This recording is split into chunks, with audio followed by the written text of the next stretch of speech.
എന്നെ എല്ലാവരും കൂടെ പൊങ്കാലിട്ട് നിന്ന് എയറിൽ കയറി. ഞാൻ ഇടയ്ക്കിടയ്ക്ക് നിന്ന് കയറും, ഇടയ്ക്കിടയ്ക്ക് ഇറങ്ങും. മോഹൻലാൽ ഫാൻസ് എന്നും പറഞ്ഞ് കിടക്കുന്ന വെറും ഒരു അതിൽ യഥാർത്ഥ ഫാൻസിന് കാര്യങ്ങൾ അറിയാം. BJP പറയുന്ന ഒക്കെ അങ്ങോട്ട് ഓച്ചാനിച്ച് നിന്ന് കേൾക്കും എന്നുള്ളത് നിങ്ങൾ വിചാരിച്ചിട്ടുണ്ടെങ്കിൽ അത് തെറ്റാണ്. Shashi Tharoor is an intellectual man. ഇപ്പം മമ്മൂക്കയ്ക്ക് ഇപ്പോൾ സുഖമില്ലാതിരുന്നത്, എനിക്ക് ഭയങ്കരമായിട്ട് വിഷമമുണ്ടായിട്ടുള്ളൊരു സംഭവമാണ്. നീ എന്താണ് ശ്വേതാമേനോൻ്റെ ഹോട്ട് വീഡിയോസ് എന്നും പറഞ്ഞ് അതിനകത്തൊട്ട് നീ പോയിരിക്കുന്നത്? ചില എരണം കെട്ടവന്മാരാണ് ഈ പാർട്ടീനെ മുഴുവൻ വൃത്തിയേടാക്കിയിട്ട് നടക്കുന്നത്. അപ്പം നരേന്ദ്രമോദിജി എന്ന് പറയുന്നത് നിങ്ങൾ ഏത് പാർട്ടിക്കാരാണെന്നുള്ളത് എനിക്കറിയില്ല. I will die for it. മൊസാദിൻ്റെ ചെയ്യുന്നത് ഈവൻ ഇസ്രായേൽ പോലും അറിയുന്നില്ല. എനിക്ക് കമ്മ്യൂണിസ്റ്റ് ആശയമായിട്ട് എനിക്ക് ഒരിക്കലും ചേർന്ന് പോകാൻ പറ്റില്ല. ഇല്ലെങ്കിൽ ഇന്ത്യയും പാകിസ്ഥാനും ബംഗ്ലാദേശും ഒരുമിച്ച് ഇവിടെ ഉണ്ടായിരുന്നെങ്കിൽ ആർക്കാ പ്രശ്നം? അപ്പം ആടുജീവിതം എന്നുള്ള സിനിമയ്ക്കകത്ത് രാജു മെലിഞ്ഞു അല്ലെങ്കിൽ താടി വളർത്തി എന്നുള്ളതല്ല.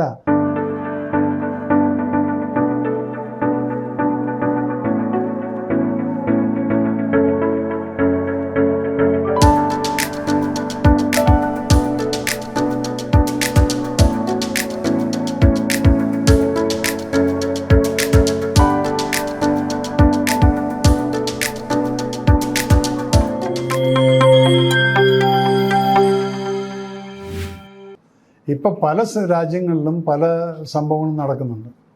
അജ്ഞാതരാൽ വെടിവെക്കപ്പെട്ടു, കൊന്നു, അല്ലെങ്കിൽ എല്ലാം ഓപ്പറേഷൻസും ഇപ്പോൾ നിങ്ങളറിയാത്ത പല കാര്യങ്ങളും മൊസാദ് ചെയ്യുന്നുണ്ട്. മൊസാദിൻ്റെ ചെയ്യുന്നത് ഈവൻ ഇസ്രായേൽ പോലും അറിയുന്നില്ല. Mossad is so powerful, but they do it for Israel.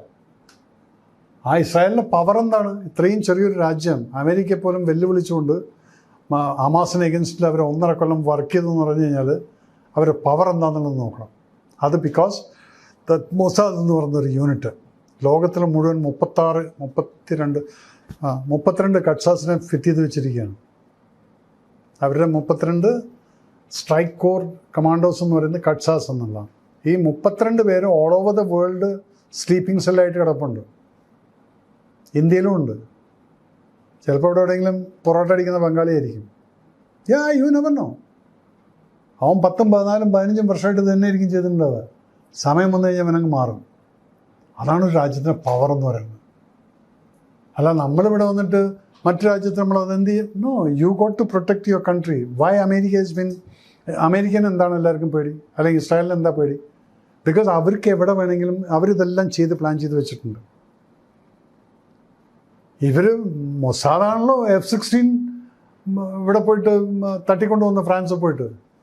അത് ചെയ്യാൻ പറ്റുമെങ്കിൽ F-16 ടെക്നോളജി അറിയാൻ വേണ്ടി F-16 അടക്കം പൊക്കിക്കൊണ്ട് പോകുന്നിട്ടില്ല അവർ.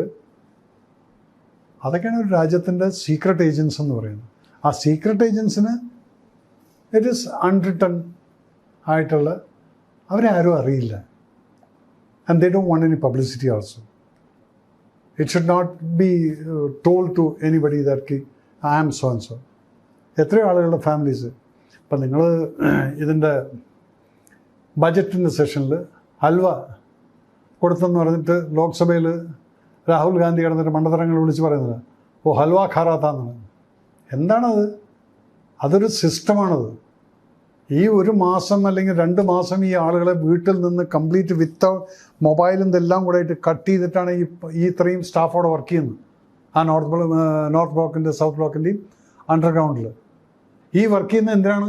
അവരുടെ ഫുൾ ചാപ്പാട് കാര്യങ്ങൾ എല്ലാം അവിടെ ഇവർ പുറം ലോകം കാണുന്നില്ല. ബജറ്റ് അങ്ങ് ഫയൽ അങ്ങ് ക്ലോസ് ചെയ്ത് കഴിഞ്ഞാൽ അവർക്ക് അവിടെ ഒരു സിസ്റ്റമാണത്. ഹൽവ ഉണ്ടാക്കിയിട്ട് എല്ലാവരെയും കൊടുക്കുക എന്നുള്ളത്. അതിനെപ്പോലും മനസ്സിലാക്കാൻ കഴിവില്ലാത്ത ഓപ്പോസിഷൻ ലീഡറെ വെച്ചിരിക്കുന്ന നാടാണ്. നിങ്ങൾ എന്ത് വേണമെങ്കിലും പറയൂ. So when you make some statements you should understand. നിങ്ങൾ ചോദിച്ചല്ലോ അവിടെ എന്ത് പറ്റി 4 പേർക്ക്? ആ 4 പേർക്ക് എന്ത് പറ്റിയെന്നുള്ള അവരോട് ചോദിക്കുക. ഇപ്പോൾ കഴിഞ്ഞ മാസം ഒന്നും കിട്ടിയില്ല 3 പേരുടെ റെക്കോർഡ് തട്ടിക്കളഞ്ഞ പട്ടാളം. കാരണം അവരിവിടെ തന്നെ ഉണ്ടായിരുന്നു, എവിടെയും പോയിട്ടില്ല. സോ ഇന്ത്യൻ സെക്യൂരിറ്റി എന്ന് പറയുന്ന ഒരു സംഭവം നമ്മൾ ഇനിയും വി ഷുഡ് ബി വെരി നോക്കിക്കഴിഞ്ഞാൽ you should give that leverage to that. ആ സെക്യൂരിറ്റി സിസ്റ്റം ക്ലാൻഡസ്റ്റൈനായിട്ട് ചെയ്യാനുള്ളതെല്ലാം അവർ ചെയ്യട്ടത്. ഈ RSS ഇപ്പോൾ ഈ അടുത്ത് അതായത് ഈ മിലിറ്ററി ട്രെയിനിങ് ഇതിലെല്ലാവർക്കും ഒരു മാൻഡറ്ററി ആക്കണം, അല്ലെങ്കിൽ ആ രീതിയിലത്തെ ചില സജഷൻസും ഡിസ്കഷൻസ് നടക്കുന്നുണ്ടല്ലോ. സോ സാറിൻ്റെ യു റൺ ഒരു അക്കാഡമി ഇല്ല സാർ, ഈ അഗ്നിവീർ ട്രെയിനിങ് എന്നതൊക്കെ. വാട്ട്സ് യുവർ ഒപ്പീനിയൻ അങ്ങനെ ഒരു RSS മാൻഡറ്ററി, അതായത് ഒരു മാൻഡറ്ററി ആയിട്ടുള്ള മിലിറ്ററി ട്രെയിനിങ് അല്ലെങ്കിൽ സർവീസ് അങ്ങനത്തെ ഒരു സംഭവം വേണം. ഈ പേട്രിയോട്ടിസം ഡെവലപ്പ് ചെയ്യാൻ കുറേ പേര് പറയുന്നതാണ് അങ്ങനെ. അതിനകത്തുള്ളത് എന്താണെന്ന് വെച്ചാൽ നമ്മുടെ രാജ്യത്ത് ഇങ്ങനൊരു സിസ്റ്റം കൊണ്ടുവരാൻ കുറച്ച് പ്രയാസമാണ്. ബിക്കോസ് നിങ്ങളുടെ പോപ്പുലേഷൻ എന്ന് പറയുന്നത് 1 crore, 140 to 145 ആയി. ഇപ്പോൾ ഇത്രയും പോപ്പുലേഷനിൽ എല്ലാവർക്കും അല്ലെങ്കിൽ ആ 10th സ്റ്റാൻഡേർഡ് കഴിഞ്ഞൊരു മാൻഡറ്ററി ഇത് കൊടുക്കുന്ന സമയത്ത് ഇതിൻ്റെ ഒരു ഫൈനാൻഷ്യൽ ഇംപ്ലിക്കേഷൻസ് എന്ന് പറഞ്ഞൊരു സംഭവമുണ്ട്. ഒരു 2 yearsൻ്റെ ട്രെയിനിങ്ങും അതുപോലെ തന്നെ ഈ ഒരു മനുഷ്യനെ ഡിസിപ്ലിൻ സംഭവിച്ചു, പെട്രിയോട്ടിസം സംഭവിച്ചു, ഇതെല്ലാം ഉണ്ട്. ഇതില്ലാതെ തന്നെ ഇപ്പോൾ നമ്മൾ NCC കൂടെ നമ്മൾ പിള്ളേർക്ക് കൊടുക്കുന്നുണ്ട്. NCC ആ ഒരു കൾട്ടിവേഷൻ വരുന്ന സമയത്ത് NCCക്കാർക്ക് ഇത് കിട്ടുന്നുണ്ട്. അതേപോലെ തന്നെ NCC കഴിഞ്ഞിട്ട് ഇപ്പോൾ എത്രയോ പിള്ളേർ C സർട്ടിഫിക്കറ്റ് വാങ്ങിച്ച് ഓട്ടോമാറ്റിക്കലി ഇങ്ങോട്ട് വരുന്നുണ്ട്. പക്ഷെ ഇവിടെ പെട്രിയോട്ടിസം അവിടെയല്ല പ്രശ്നം. ഇവിടെ വരുന്ന പ്രശ്നം ഞാൻ കാണുന്നത് വെച്ചാൽ ഈ ട്രക്ക് മാഫിയയുടെ ഒരു ഇൻട്രൂഷൻ നമ്മുടെ യൂത്തിൻ്റെ ഉള്ളിലോട്ട് കയറുന്ന സമയത്ത് ഇപ്പോൾ ഈ അഗ്നിവീർ എന്ന് പറഞ്ഞ് അഗ്നിവീറും അഗ്നിപത്തും, അഗ്നിവീറാണ് ഇപ്പോൾ ഉള്ളത് 4 വർഷത്തിൻ്റെ. അപ്പോൾ നിങ്ങൾക്കൊന്നറിയോ, അന്ന് ഇവിടെ ഭയങ്കര ഒച്ചയുമ്പോഴുണ്ടായി. അഗ്നിവീർ 4 വർഷത്തിന് ഞങ്ങൾ എന്ത് ചെയ്യും, അത് ചെയ്യും. ഇന്ന് എൻ്റെ ഇപ്പം 580 പേരാണ് പ്രാവശ്യം ട്രെയിനിങ് ടെസ്റ്റിനിരുന്നത്. ഞാനിപ്പോൾ കഴിഞ്ഞ ഞായറാഴ്ച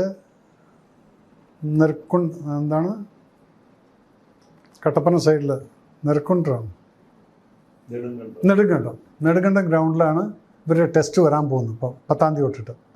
അപ്പോൾ ഞാൻ ഈ സ്റ്റുഡൻസ് പാസ്സായിട്ട് 580 പേര് ഇരുന്നില്ല, 547 പേര് പാസ്സായിരിക്കുന്നുണ്ട് മേജർ ഏവിയേഷൻ അക്കാഡമിയിൽ.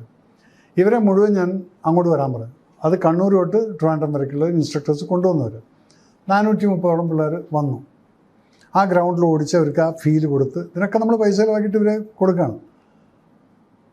അവിടെ അറിയാൻ പറ്റിയത് എന്താണെന്ന് അറിയും, ഇതിൽ പലരും പറയുന്നത്, സാറേ ഈ 4 വർഷം ഞങ്ങൾ പോവും, വി ആർ വെരി ഹാപ്പി, 4 വർഷം കഴിഞ്ഞാൽ ഞങ്ങൾക്ക് തിരിച്ചു പോരാലോ, 11 ലക്ഷം ഉറുപ്പ്യം കിട്ടും, എന്നിട്ട് ഞങ്ങൾക്ക് വേറെ എവിടെയെങ്കിലുമൊക്കെ നല്ല ജോലി കിട്ടുമെന്ന്. ഈ ലെവലായി. പണ്ടെന്തായി, ഇത് വന്നപ്പോഴത്തേക്കും ഇവിടെ ഒച്ചയായി പാടായി BJP തുലയ്ക്കുന്ന പട്ടാളത്തിനെ. അത് ശരിയാണ്. പട്ടാളത്തിനെ സംബന്ധിച്ചിടത്തോളം നിങ്ങൾ ഈ 4 വർഷത്തിൻ്റെ ട്രെയിനിങ്ങിൽ ആ 4 വർഷക്കാരെ മാത്രം വെച്ചാൽ പട്ടാളം ഇല്ല. പക്ഷേ അതിൻ്റെ ഇടയിൽ നമ്മളിപ്പോൾ ഒരു യുദ്ധം ചെയ്തു, എന്നിട്ട് വല്ല പ്രശ്നം വന്ന് ഈ പിള്ളേരെ വെച്ചിട്ടാണ് പോയിരിക്കുന്നത്.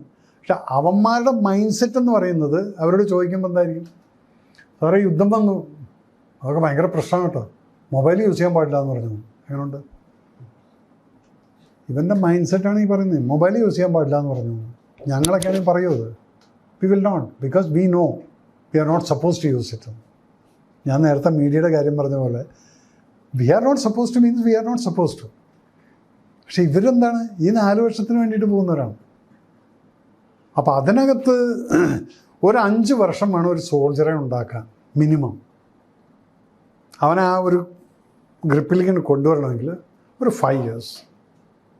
അപ്പോൾ അവൻ ഒരു പക്ക ഒരു സോൾജറായി. പെട്രിയോട്ടിസം വന്നു, ഓണത്തിന് അവന് വീട്ടിൽ പോകണ്ട, ലീവ് കിട്ടിയാൽ പോവും, ഇല്ലെങ്കിൽ വീട്ടിലേക്ക് വിളിച്ചെഴുതിക്കും, വരാൻ പറ്റില്ല കേട്ടോ, സോറി. മറ്റങ്ങനല്ല, പണ്ടാറടങ്ങി ഉമ്മാരോ ആരും നമുക്ക് ലീവ് വരുന്നില്ല എന്ന് പറഞ്ഞിട്ട് നിലവിലെയും കൂട്ടുന്നതാണ് 1 year and 1.5 year 2 years കളിക്കും. 2 കൊല്ലം കഴിയുമ്പോഴത്തേക്കും അവൻ പിന്നെ ഇത് പറയില്ല, അമ്മ ഇവിടെ എല്ലാം മലയാളീസാണ്, അമ്മ എല്ലാവർക്കും പോകാൻ പറ്റുമോ, അടുത്ത വർഷം കാണാം. ഇത് പറയുമ്പോൾ അവൻ ഓൾറെഡി മാറിക്കഴിഞ്ഞു. അത് വരാൻ കുറച്ച് സമയം എടുക്കും. ഞാനൊക്കെ ഇതൊക്കെ അനുഭവിച്ചു വന്നിട്ടുള്ളതാണ്. ആദ്യം പട്ടാളക്കാരനായിരുന്ന സമയത്ത് ഇതൊക്കെ നമ്മൾ അനുഭവിച്ചിട്ടുണ്ട്, വേണോ വേണ്ടേ എന്നുള്ളത്. ഈ ന്യൂ ജനറേഷനിൽ സെൻസ് ഓഫ് പാട്രിയോട്ടിസം കുറവാണെന്നാണോ പറഞ്ഞത്? സെൻസ് ഓഫ് പാട്രിയോട്ടിസത്തിന് ഒരു കുറവുമില്ല, പിള്ളേർക്കും ഉണ്ടല്ല. പക്ഷെ ഒരു പെർട്ടിക്കുലർ ഗ്രൂപ്പുകൾ, സ്മോൾ ലിറ്റിൽ ബിറ്റ്, അത് ഏത് ജാതി ഏത് മതം എന്നൊന്നുമില്ല, അത് എല്ലാറ്റിലും ഉണ്ട്. ഈ ഫെനറ്റിസം കയറിയിട്ട് ഇവന്മാർക്ക് anti Indian movements, anti Indian, അതെന്തോ ഒരു സുഖമാണത് പറയാൻ. ആ സുഖത്തിൽ എന്താണ് അവൻ നേടുന്നതെന്ന് ചോദിച്ചു കഴിഞ്ഞാൽ, ഒന്നുകിൽ അവൻ്റെ ഫെയിം, ഞാനിങ്ങനെ പറഞ്ഞുകൊണ്ട് 4 പേര് എന്നെ അറിഞ്ഞു എന്നുള്ളതാണോ, അതറിയില്ല. പക്ഷേ youth has got lot of patriotism. ഇല്ലെങ്കിൽ ഇപ്പോൾ എൻ്റെ കൂടെ വന്നിട്ട് സെൽഫി എടുക്കേണ്ട ഒരു കാര്യമില്ല. അതാ അവർക്ക് ആ ഫീൽ, ഈ മനുഷ്യൻ പറയുന്ന കാര്യങ്ങൾ ഇങ്ങനെയൊക്കെയാണ്, ഇങ്ങനെയുള്ള സിനിമകളാണ് ചെയ്യുന്നത്. അല്ലെങ്കിൽ ഞാനാരാണ്, ഞാനും മറ്റുള്ള ഡയറക്ടേഴ്സിനെ പോലെ ഒരു ഡയറക്ടറല്ലേ, എന്തുകൊണ്ട് they come and take the photograph? Because they got that patriotic feeling. So they want yes he's a patriotic man എന്നുള്ളതിൻ്റെ പേരിലാണ് എടുക്കുന്നത്. അല്ലാതെ വേറെ എൻ്റെ സൗന്ദര്യം കണ്ടിട്ടോ എൻ്റെ അഭിനയം കണ്ടിട്ടോ ഡയറക്ഷൻ കണ്ടിട്ടോ അല്ല. അയാൾ സംസാരിക്കുന്നത് രാജ്യത്തിന് വേണ്ടി അപ്പോൾ അത് ഉള്ളത് അതിനകത്ത് ഞാൻ പലതും കണ്ടിട്ടുണ്ട്. ഇപ്പോൾ ഈ ഒരു പ്രാവശ്യം ഇവിടെ നിന്നപ്പം കണ്ണൂർ കോഴിക്കോട് നിന്ന് സൈഡിൽ നിന്ന് കംപ്ലീറ്റ് നല്ല സ്മാർട്ട് പിള്ളേർ ഒരു ഞായറാഴ്ച ലുലുവിൽ എല്ലാം വന്ന് ഫോട്ടോ എടുക്കുന്നുണ്ട്. കണ്ണൂർ കോഴിക്കോട്ടുള്ള മുസ്ലിം പിള്ളേരാണ് മാക്സിമം വന്നിരിക്കുന്നത്, ഹാൻസം പിള്ളേർ. എന്താണെന്ന് വെച്ചാൽ സാറേ നാളെ NDAയുടെ ടെസ്റ്റ് ഉണ്ടോ? NDAയുടെ ടെസ്റ്റിന് വന്നിരിക്കുകയാണ് ഈ പിള്ളേർ. അപ്പം രാജ്യം മാറുകയാണ്. ഇതിൽ ഇന്ന ആൾക്കാർ അല്ലെങ്കിൽ എന്തെങ്കിലും പറഞ്ഞു കഴിഞ്ഞാൽ അപ്പോൾ എന്നാൽ അവരുടെ അടുത്ത് പാകിസ്ഥാനിലേക്ക് പോകാൻ പറ. Also I don't like all these things. നമ്മളെന്ത് ചെയ്യൽ എന്ത് പറഞ്ഞാലും ആൻറ്റി നാഷണൽ കാര്യങ്ങൾ പറഞ്ഞാൽ അപ്പം തന്നെ പാകിസ്ഥാനിലേക്ക് പോകാൻ പറയല്ല വേണ്ടത്. അവനെവിടെ നിർത്തിക്കൊണ്ട് പഠിപ്പിക്കുക വേണ്ടത്. ഇത് പറഞ്ഞാൽ നമ്മൾ കൈയൊഴിഞ്ഞു. ആൻറ്റി നാഷണൽ ടെൽ ദം, നീ നിൽക്കുന്ന മണ്ണില്ലെങ്കിൽ പിന്നെ നീയില്ല, നമ്മളാരുമില്ല. അപ്പം അതിനെ പ്രൊട്ടക്റ്റ് ചെയ്യാൻ നമുക്ക് സാധിക്കില്ലെങ്കിൽ why we should sit here and eat?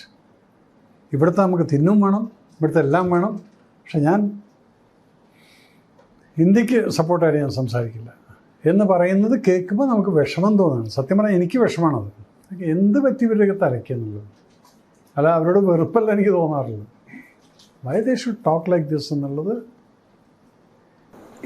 ഈ ഫിലിം ഇൻഡസ്ട്രിയിലും അങ്ങനെ യു ആർ വെരി വോക്കൽ സിനിമയ്ക്കകത്ത്. അപ്പം ഇൻക്ലൂഡിങ് ഇംപുരൻ വന്നപ്പം യു ആർ ലൈക്ക് അതിനകത്ത് പലരും പറഞ്ഞു മോഹൻലാൽ സിനിമ കണ്ടിട്ടുണ്ട്. നിങ്ങൾ കംപ്ലീറ്റ് ഒരു പോസ്റ്റ്മോർട്ടം നടന്നു. ആന്റണി പെരുമ്പാവൂർ എവിടെയെങ്കിലും പറഞ്ഞിട്ടുണ്ട് കണ്ടിട്ടുണ്ടെന്ന്? സ്ക്രിപ്റ്റ് ഞങ്ങൾ വായിച്ചിട്ടുണ്ട്, സ്ക്രിപ്റ്റ് വായിച്ചിട്ടുണ്ട്. ഇതല്ലാതെ പടം കണ്ടിട്ടുള്ളത് ഒരിടത്തും ഒരാളും പറഞ്ഞിട്ടില്ല. അപ്പം അതങ്ങ് വിട്ടേക്കാണ്. ഞാനിപ്പോഴും പറഞ്ഞു ആരും പടം കണ്ടിട്ടില്ല, വിട്ടേക്ക്. ആ പടം കഴിഞ്ഞ് അവർക്ക് അതുകൊണ്ട് കുറച്ച് പബ്ലിസിറ്റിയും കാര്യങ്ങളൊക്കെ ഉണ്ടായി. പടം കുഴപ്പമില്ലാതെ ഒരാഴ്ച കളക്ട് ചെയ്തിട്ടങ്ങ് പോയി ചെയ്തു. പക്ഷേ അതിനകത്ത് പിന്നൊരു സ്റ്റേറ്റ്മെൻ്റ് ആയിരുന്നു, മേജർ രവി എൻ്റെ മോൻ്റെ പടം കൊള്ളൂല എന്ന് പറഞ്ഞു. ഞാൻ ഒരിക്കലും പറഞ്ഞിട്ടില്ല. ഇപ്പോഴും പറയുന്നുണ്ട് technically is done A good job. But പടം കണ്ടിട്ട് പുറത്തേക്ക് ഇറങ്ങുന്ന വഴിക്ക് ഇമ്മീഡിയറ്റ്ലി എനിക്കിത് പറയാൻ പറ്റില്ല, ഇതിനകത്ത് there is a bloody problem. Because categorically തുടക്കത്തിലുള്ള ആ സംഭവങ്ങൾ കാണിക്കാതെ നീ നടുക്കുന്നങ്ങ് തുടങ്ങിക്കഴിഞ്ഞാൽ, തുടക്കമുള്ളത് 10-20 വർഷമായി. ഇന്ന് കാണുന്ന പിള്ളേർ 20 വർഷത്തിൻ്റെ പിള്ളേർ കാണുന്ന ഇതാണ്. ഓ ഇങ്ങനെയാണോ? സോ യു ഹാവ് ഒരു സൈഡിൽ ഫുൾ ഫാക്റ്റ് കാണിക്കാതെ, ഇല്ലെങ്കിൽ നിങ്ങൾ ട്രെയിൻ തൊട്ടിട്ടങ്ങ് തുടങ്ങിക്കോ. എങ്കിൽ പിന്നെ അതിന് യാതൊരു പ്രശ്നമില്ല. അങ്ങനെയൊക്കെ പോയിക്കോട്ടെ. അവിടെ ഇല്ല, കാണുന്ന മുഴുവൻ ക്രൗഡായിട്ടാണ് വരികയാണ്, തൃശ്ശൂലും വരുന്നു കൊണ്ട്. അപ്പം എന്തായി? നിങ്ങളൊരു പെർട്ടിക്കുലർ കാറ്റഗറീനെ മാത്രം ടാർഗറ്റ് ചെയ്യുന്നു. ഇത് സിനിമ കണ്ടിറങ്ങുന്ന വഴിക്ക് ഞാനൊരു സിനിമക്കാരൻ, എനിക്കത് പറയാൻ പറ്റുമോ? ഉണ്ടാതിരുന്നു എല്ലായിടത്തു നിന്ന്. പക്ഷെ പിന്നെ വരുന്നത് ഉച്ചയാകുമ്പോഴത്തേക്ക് കൈവിട്ട് പോയിരിക്കുന്നു സംഭവം. ജനങ്ങളതെല്ലാം മനസ്സിലാക്കില്ലേ? അപ്പോൾ അവർ പറയുന്ന സമയത്ത് എന്നിട്ടും ഞാൻ അതിനെക്കുറിച്ചൊന്നും വലിയ സംഭവമൊന്നും പറഞ്ഞില്ല. എനിക്കിതുണ്ടായിരുന്നു മോഹൻലാൽ പടം കണ്ടിട്ടില്ല എന്നുള്ളത്. കാരണം എനിക്കറിയാം ആ മനുഷ്യൻ കണ്ടിട്ടില്ല. മോഹൻലാലിന്റെ അപ്പോളജി വരും എന്നൊക്കെ നേരത്തെ അൺഹാപ്പി. ഒബ്വിയസ്ലി ബിക്കോസ് ഞാനിത് സംസാരിക്കുന്ന സമയത്ത് ഞാൻ ലാലിൻ്റെ അടുത്ത് ഇത്രേ പറഞ്ഞുള്ളൂ, എന്ത് തന്നെ ആയാലും ശരി, ആര് തെറി വിളിച്ചാലും ശരി, ഐ നോ യു. സോ അതുകൊണ്ട് ഇതൊരു മണ്ടത്തരം പോലെ ആയിട്ടുള്ളത്, അതെൻ്റെ ആ ഒരു അൺഹാപ്പിനെസ്സോ അല്ലെങ്കിൽ അതൊന്നും നമ്മുടെ കൺസേൺ അല്ല. പക്ഷെ മോഹൻലാലിനെ people were attacking for no rhyme and reason. So I took that attack. എന്നെ എല്ലാവരും കൂടെ പൊങ്കാലിട്ട് നിന്ന് എയറിൽ കയറി. ഞാൻ ഇടയ്ക്കിടയ്ക്ക് നിന്ന് കയറും, ഇടയ്ക്കിടയ്ക്ക് ഇറങ്ങും. ഞാൻ കയറിയിട്ട് ഇറങ്ങിയിട്ടിരിക്കുന്നൊരു വ്യക്തിയാണത്. അപ്പോൾ അതുകൊണ്ട് എനിക്കത് പ്രശ്നമല്ലത്. അപ്പം ഞാൻ തന്നെത്താൻ കയറുകയും ചെയ്യും, തന്നെത്താൻ ഇറങ്ങുകയും ചെയ്യും. അപ്പോൾ ആ കയറിയത് ഇറങ്ങിയത് എവിടെയായിരുന്നു? പേൽഗാം ഇഷ്യൂ വന്നപ്പോൾ നേരെ ഇറങ്ങി എല്ലാവരും തോളത്ത് കയറ്റിക്കൊണ്ട് നടക്കുകയാണ്, പിടിക്കുകയാണ്. ഇനി എന്തെങ്കിലും പറഞ്ഞിട്ട് മുകളിലേക്ക് പോകല്ലേ എന്ന് പറഞ്ഞിട്ട് ആ ഒരു ലെവലിലായിരുന്നു ഞാൻ നിന്നത്. കാരണം പേൽഗാം ഇഷ്യൂവിൽ എന്തായിരുന്നു? ഒരു പോയിന്റ് ഞാൻ പറഞ്ഞാണ് ജനങ്ങൾ ശരിക്കിരുന്ന് ചിന്തിക്കാൻ തുടങ്ങി. അല്ലെങ്കിൽ പറഞ്ഞ കറക്റ്റല്ലേ ഇത്? അവിടെ ഒരു പോയിന്റ് നിങ്ങൾ നോട്ടീസ് ചെയ്തിരുന്നത്. ഞാൻ പറഞ്ഞൊരു കാര്യമുണ്ട്, നിങ്ങളിപ്പം 23 കാലത്തായിരുന്നു ഞാൻ ആ സ്റ്റേറ്റ്മെൻറ്റ് കൊടുത്തത്. നിങ്ങൾ പറഞ്ഞ ഇവിടെ തുണി പൊക്കി കൽമ ചൊല്ലിപ്പിച്ചു ഇതെല്ലാം. So what you mean by that? ഹിന്ദുക്കളെ തെരഞ്ഞു പിടിച്ച് കൊന്നു. വളരെ happy. Which Pakistani will do this? പാകിസ്ഥാനിക്ക് ഇവിടുത്തെ ഇന്ത്യക്കാരും മുസ്ലിങ്ങൾ മരിച്ചാലും ക്രിസ്ത്യൻസ് മരിച്ചാലും ഹിന്ദു മരിച്ചാലും അവരെ സംബന്ധിച്ചുള്ള ഒരു ഇന്ത്യക്കാരൻ മരിച്ചു. ഇത് കീർച്ചക്രയിൽ ഞാൻ പറഞ്ഞ ഡയലോഗാണ്. ഇതാണ് അവരുടെ ഫാക്റ്റ്. അവർക്ക് ഇവിടുത്തെ ഇന്ത്യൻ മുസ്ലിംസിനോട് ഒരു സിമ്പതിയില്ല, ഇവിടെയുള്ള ആളുകൾക്ക് അങ്ങോട്ടുള്ളതുപോലെ. അപ്പോൾ അതുകൊണ്ട് നിങ്ങൾ ഒന്ന് മനസ്സിലാക്കണം, ഈ ഒരു സമയത്ത് വന്നിട്ട് കൽമ ചൊല്ലിപ്പിച്ചു, അല്ലെങ്കിൽ ഹിന്ദു ആണോ മുസ്ലിം ആണോ മുണ്ട് പൊക്കി എന്നൊക്കെയാണ് ഇവിടെ പറഞ്ഞത്. മുണ്ട് പൊക്കാൻ അവരെല്ലാവരും പാൻറ്റിലായിരുന്നു. അപ്പോൾ അതൊന്നും പൊക്കാനൊന്നും പറ്റില്ല, താഴത്തേക്കാക്കാനേ പറ്റുള്ളൂ. ഇതാക്കിയിട്ടുണ്ടെങ്കിൽ തന്നെ ഇങ്ങനൊരു സ്റ്റേറ്റ്മെൻറ്റ് അവിടെ എന്തിനു മിലിറ്റൻസ് ചോദിച്ചു? ബിക്കോസ് ഇന്ന് ബോർഡറിൽ ഫൈറ്റ് ചെയ്ത് ജയിക്കാൻ പറ്റില്ല എന്നുള്ളത് അവർക്ക് തന്നെ അറിയാം. അപ്പോൾ ഇൻറ്റേർണൽ പ്രശ്നങ്ങൾ ഉണ്ടാക്കി കഴിഞ്ഞാൽ, ഇവിടെ ഹിന്ദു മുസ്ലിം റൈറ്റ്സ് ഉണ്ടാക്കിയാൽ, അവിടെ ഈ ഒരു യുദ്ധത്തിൽ ഇപ്പം ടോട്ടൽ ആ പെൽഗാമിൻ്റെ യുദ്ധത്തിനകത്ത് മരിച്ചു പോയിരിക്കുന്ന 25-26 ആൾക്കാരാണ്. എന്നുവെച്ചാൽ ഇവിടെ ഒരു കമ്മ്യൂണൽ വയലൻസ് ഉണ്ടാക്കി ഇവിടെ 1000 മരിച്ചു പോകും. ഇതാണ് അവൻ ടാർഗറ്റ് ചെയ്തത്. സോ മൈൻഡ് ഇറ്റ് എന്ന് പറഞ്ഞു. ഇത് ഒരു ചർച്ചാ വിഷയമായി മാറി. ഇതോടെ ഞാൻ താഴത്തേക്ക് ഇറങ്ങി, റോട്ടിൽ ഇറങ്ങി നടക്കാൻ തുടങ്ങി. പിന്നെ ഞാൻ സത്യാവസ്ഥയാണ് പറയുന്നത്. ഞാൻ ആ സത്യമല്ലാത്ത എന്തെങ്കിലും പറഞ്ഞിരുന്നെങ്കിൽ പിന്നെ അവരെന്നെ ഇടത്തന്നെ നിർത്തുക. പക്ഷെ അത് കഴിഞ്ഞപ്പോൾ ഇയാൾ കുഴപ്പമില്ല കേട്ടോ. പക്ഷെ ആദ്യം അവിടെ കയറി. അതാരാണ്? മോഹൻലാൽ ഫാൻസ് എന്നും പറഞ്ഞ് നടക്കുന്ന വെറും ഒരു അതിൽ യഥാർത്ഥ ഫാൻസിന് കാര്യങ്ങൾ അറിയാം. ഇത് വെച്ച് ജീവിക്കുന്ന ഒരു 10, 12, 15 ആൾക്കാരുണ്ട്. ഇവന്മാർ പറഞ്ഞു, എന്നാൽ ഇവരിൽ അതല്ലേ പറഞ്ഞ് ഇവർക്ക് എന്നെ മനസ്സിലാക്കാൻ ഇനി സാധിക്കില്ല. ഇവരൊരു ഫാനിൻ്റെ വെറുതെ ആനപ്പുറത്തുനിന്ന് വീണിട്ട് പിന്നെ നട്ടലിൽ ഒടിഞ്ഞിട്ട് കിടക്കായിരുന്നു. അവരുടെ ലിസ്റ്റ് എടുത്ത് നോക്ക്, ആരാണ് ടോട്ടൽ ഏറ്റവും അധികം ഡൊണേഷൻ കൊടുക്കുന്നത്? അത് മേജർ രവിയാണ്. ബാക്കിയൊക്കെ 5000, 2000 കൊടുക്കുന്നത്. ഞാൻ 50,000 എഴുതിയും കൊടുത്തു. അതോടെ മോഹൻലാൽ ഫാൻസിന് ഉണ്ടായിരുന്നു. അതൊന്നും അറിഞ്ഞിട്ടില്ല. അതൊരു പാവപ്പെട്ടൊരു നമ്പൂരി, അതിന് കഴിവില്ല. ഇവൻ മോഹൻലാൽ ഫാൻസിൻ്റെ വലിയൊരു ഹാർഡ് കോർ ഫാനാണ്. ആനപ്പുറത്തുനിന്ന് താഴത്തേക്ക് വേണം. നമ്മളവിടെ ആ സമയത്തൊക്കെ വിമാനം എയർഗേറ്റ് നിർത്തിയിരിക്കുകയാണ്. ഇയാളാണോ ആരാണ് മോഹൻലാലിന് വേണ്ടി സംസാരിക്കാൻ എന്നൊക്കെ പറഞ്ഞിട്ട്. ഇവനറിയോ ഞാൻ ആരാണെന്നുള്ളതും ഞാനും മോഹൻലാലും തമ്മിലുള്ള ബന്ധം എന്താണെന്നുള്ളതും വിവരമുണ്ടായിരുന്നെന്ന് മാത്രമേ ഞാൻ പറയുന്നുള്ളൂ. ബിക്കോസ് എനിക്കിതിൽ വല്ലതും കിട്ടാനുണ്ടോ? എനിക്ക് ഇപ്പം മോഹൻലാലിനെ താങ്ങി പിടിച്ച് നടന്നു എന്ന് പറഞ്ഞിട്ട് എനിക്കൊന്നും കിട്ടാനില്ല. എനിക്കത് ഒന്നും ചെയ്തില്ലെങ്കിലും എനിക്കൊന്നുമില്ല. ഞാൻ ജീവിക്കുന്നത് എൻ്റേതായിട്ടുള്ള ലൈനിലാണ്. എനിക്ക് എൻ്റേതായിട്ടുള്ള വരുമാനങ്ങളുണ്ട്. ഞാൻ അദ്ദേഹത്തെ വെച്ച് ജീവിക്കുന്നില്ല, ഞാൻ അദ്ദേഹത്തിന് വേണ്ടി ജീവിക്കുന്ന ഒരാളാണ്. രണ്ടും തമ്മിലുള്ള വ്യത്യാസമുണ്ട്. അപ്പോൾ അത് ഇനിയും ഈ ഫാൻസ് മനസ്സിലാക്കിയാൽ നിങ്ങളെപ്പോലെ മൂപ്പരൊരു പടം വരുമ്പോൾ 10 ടിക്കറ്റ് കിട്ടി, എനിക്കതൊന്നും വേണ്ട. മോഹൻലാലിന് വേണ്ടിയിട്ട് യെസ്. അതെന്തുകൊണ്ടെന്ന് പറഞ്ഞാൽ ചില കാര്യങ്ങൾ നമ്മുടെ മനസ്സിൽ ഒരാളെ ഇഷ്ടപ്പെടുകയാണ്. ആ വ്യക്തി ചില ക്വാളിറ്റീസ്. ഇപ്പം നരേന്ദ്രമോദിജി എന്ന് പറയുന്നത് നിങ്ങൾ ഏത് പാർട്ടിക്കാരാണെന്നുള്ളത് എനിക്കറിയില്ല. I will die for him because he's a non-corrupted, committed person. രാജ്യത്തിന് വേണ്ടിയിട്ട് ഓടുന്നു, ഫ്ലൈറ്റിൽ പോകുന്നു. ഒരു പ്രധാനമന്ത്രിയാണ്, ഇതൊക്കെ ചെയ്യുമായിരിക്കും. അതിന് നിങ്ങൾ എന്ത് ക്രിറ്റിസിസം വേണമെങ്കിൽ ചെയ്തോ. Yes, I will die for him. അപ്പോൾ അതുപോലെ തന്നെ എനിക്കൊരു മോഹൻലാൽ എന്നുള്ളത് എൻ്റെ മനസ്സിനകത്ത്.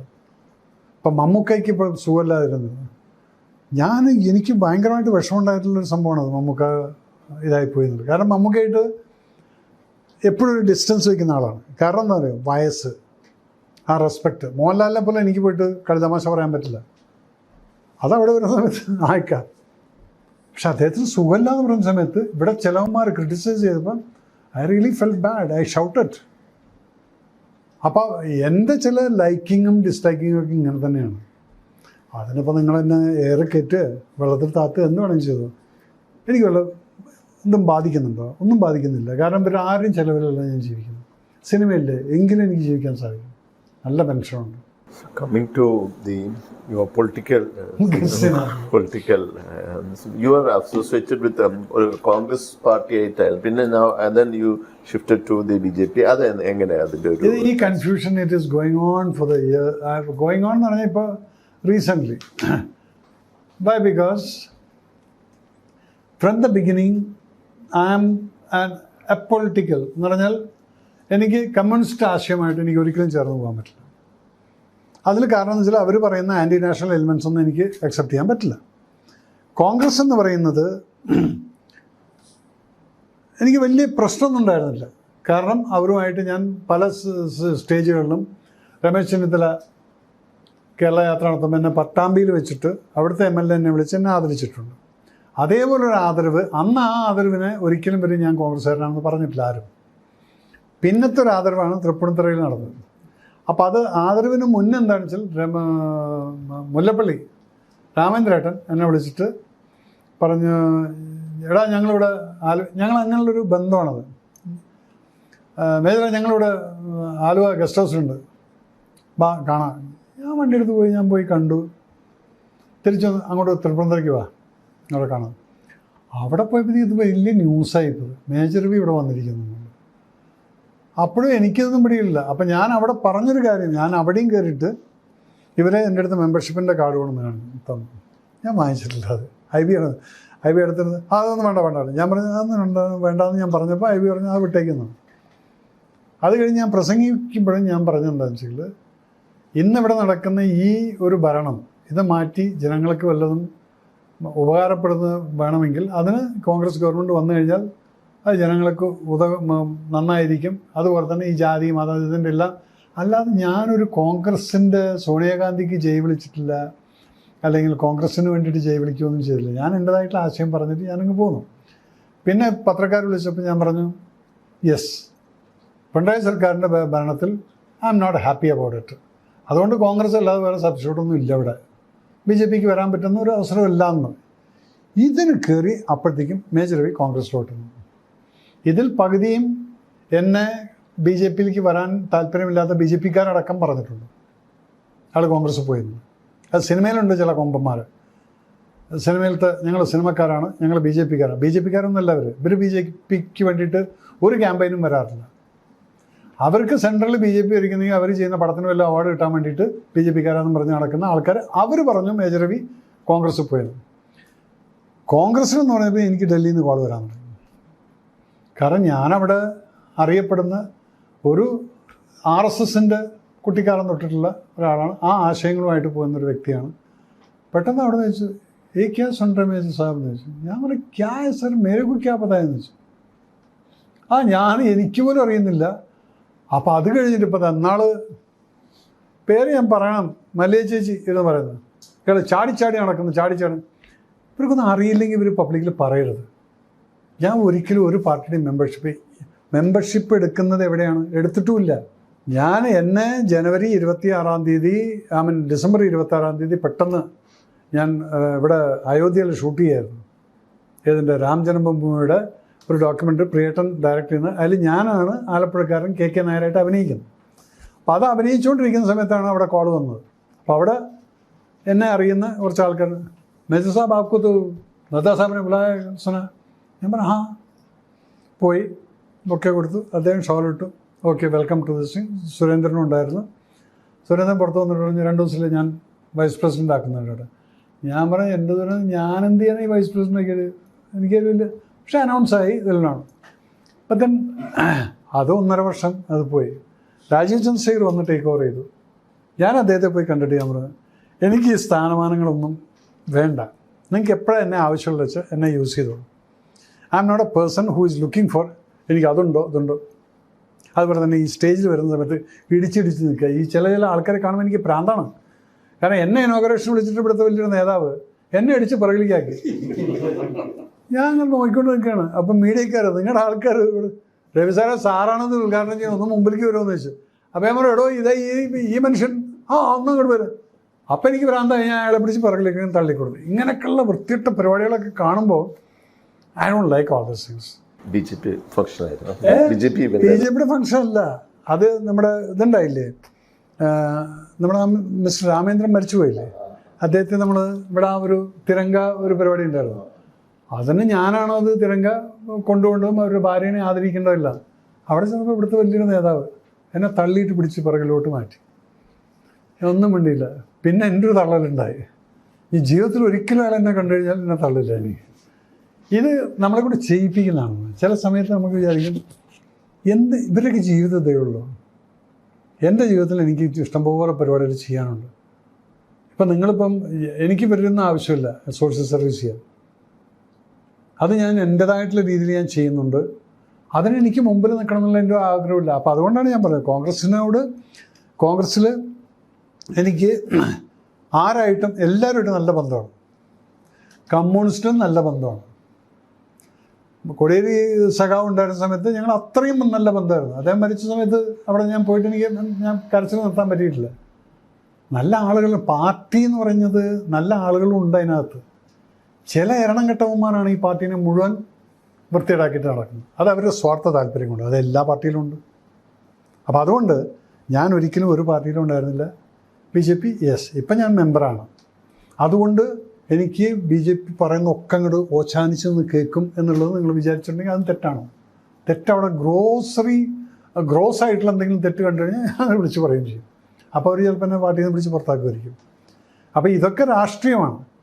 അപ്പോൾ അതുകൊണ്ട് ഞാൻ രാജീവ് ചന്ദ്രശേഖർ വന്നപ്പോൾ ഞാൻ അവിടെ പോയിട്ട് ഞാൻ പറഞ്ഞു, എനിക്കിതൊന്നും വേണ്ട, ഇല്ല, ഞാൻ നിങ്ങൾക്ക് ഇതെടുക്കാം, എന്താവശ്യത്തിനും രാജീവേട്ടൻ എന്നെ വിളിക്കാം. ഇത് വെച്ചതുകൊണ്ട് എനിക്ക് ഇത് ചെയ്യും, അതില്ലെങ്കിലും ഞാനിതൊക്കെ ചെയ്തു തരാം. അങ്ങനെ അദ്ദേഹത്തിനോട് ഞാൻ പോയി പറഞ്ഞിട്ടാണ് ഇപ്പം എൻ്റെ പേരില്ലെങ്കിൽ ആൾക്കാർ ഇല്ലേ.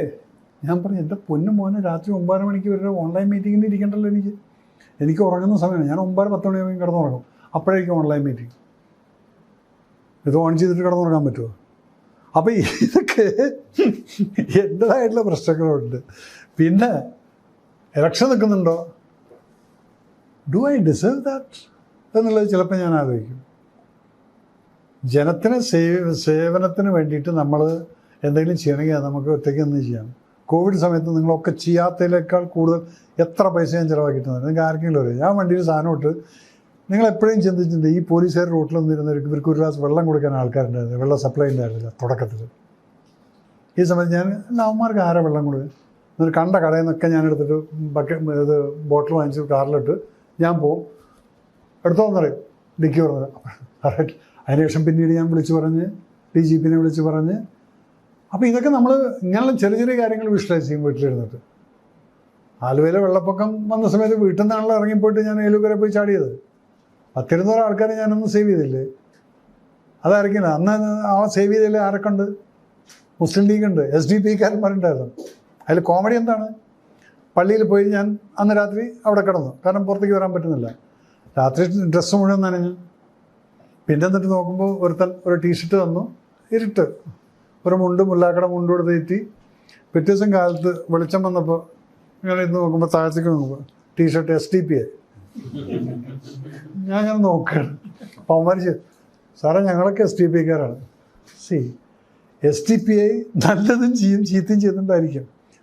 പക്ഷേ അവന്മാരെന്താ പറയണം, സാറേ ഞങ്ങളിപ്പോൾ സാറിൻ്റെ കൂടെ വന്നിട്ട് ഇന്നലെ മുഴുവൻ നമ്മൾ എത്ര ആൾക്കാരെ സേവിച്ചത്, ഇതൊക്കെ ഞങ്ങൾ ചെയ്യുന്നുണ്ട് സാറിന്.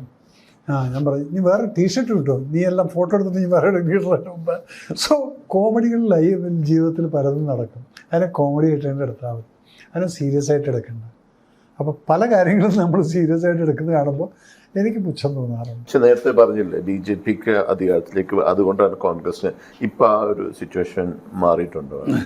BJPക്ക് ഇനിയും ചെയ്യേണ്ടതായിട്ടുള്ള കുറേ കാര്യങ്ങളിവിടെ ഉണ്ട്. ഇത് പലപ്പോഴും ഞാൻ പറയുന്ന ഈ ബൂത്ത് ലെവൽ എന്ന് പറയുന്നൊരു സംഭവമാണ്. ഈ ബൂത്ത് ലെവലിൽ ഇരിക്കുന്നവന്, അവന് ഒരു ദിവസത്തെ പണിക്ക് പോയില്ലെങ്കിൽ അവനൊരു 500 രൂപ നിങ്ങൾ കൊടുത്തിട്ട് അവനെ ആ ബൂത്തിൽ അവിടെ ഇരുത്തിയാൽ വയസ്സായി കിടക്കുന്ന 10 വോട്ടുകളെ അവൻ പൊക്കി പിടിച്ചെടുത്തുകൊണ്ട് വന്നിട്ട് ബൂത്തിൽ കൊണ്ടുവന്ന് ചെയ്യിപ്പിക്കും. അവന് ചായ കുടിക്കണമെങ്കിൽ വല്ലാണ്ട് മറ്റേ ഫ്രണ്ടിൻ്റെ പോക്കറ്റ് കൈയിടേണ്ട അവസ്ഥ വരികയാണെങ്കിൽ അതവിടെ കിടന്നോട്ട്. നമ്മളിപ്പം അതിന് എൻ്റെ അടുത്ത് പെട്രോൾ അടിക്കാൻ പൈസ ഇല്ല. So we have to take care of this people who are in the down ഇതിൽ. അവരെ നമ്മൾ കയ്യിലെടുത്തുകൊണ്ട് അവർക്ക് വേണ്ടതായിട്ടുള്ള ചെറുത്, അവർക്ക് വലിയതൊന്നും വേണ്ട, അവർ ആ സ്പിരിറ്റിൽ വർക്ക് ചെയ്യുന്ന ആൾക്കാരാണ്. അവരെ കൂടെ കൊണ്ടു നടന്നു കഴിഞ്ഞാൽ BJPക്ക് ഒരു സംശയമില്ല, ഇവിടെ ജയിക്കാനുള്ള എല്ലാ പ്ലാറ്റ്ഫോമും ഇവിടെ ഉണ്ട്. But if you don't play well, ഇപ്പം ഇതിനകത്ത് കന്യാസ്ത്രീകളുടെ ഒരു ഇഷ്യൂ വന്നിരുന്നല്ലോ, ഇവിടെ 2 പേരെ അറസ്റ്റ് ചെയ്ത് നോക്കുക. അവിടെയൊക്കെ ചിലത്ത് എവിടെയോ എന്തോ നമ്മൾ എടുത്ത് ചാടിയോ എന്നുള്ളൊരു തോന്നൽ എനിക്കുണ്ടായിരുന്നു. ബിക്കോസ് അവിടെ കഴിഞ്ഞിട്ട് പിന്നെ ചില കോമാളിത്തരൊക്കെ ഉണ്ട്, TV യുടെ മുമ്പിൽ വന്ന് നിൽക്കുന്നുണ്ട്, So don't show off to the people that what you are. You say that yes, this is what I am. Sincerity കാണിക്കൂ അത്. അതല്ലാതെ ഇമ്മച്യൂർ ആയിട്ടുള്ള പെർഫോമൻസ് കാണിക്കുമ്പോഴാണ് ജനങ്ങൾക്കും മനസ്സിലാവും ദിസ് ഇസ്. പക്ഷേ ജനങ്ങൾ ഇവിടെ എപ്പോഴും മണ്ടന്മാരായിട്ട് നടക്കുന്നുണ്ട്. ഇനിയിപ്പോൾ പിണറായി സഖാവ് ഇപ്പോൾ ഒരു കിറ്റോ എന്തെങ്കിലും കൊടുത്തു കഴിഞ്ഞാൽ ചിലപ്പോൾ ഇതൊക്കെ മറന്നിട്ട് അടുത്ത പ്രാവശ്യം മൂപ്പർ പിന്നെയും വരുമായിരിക്കും.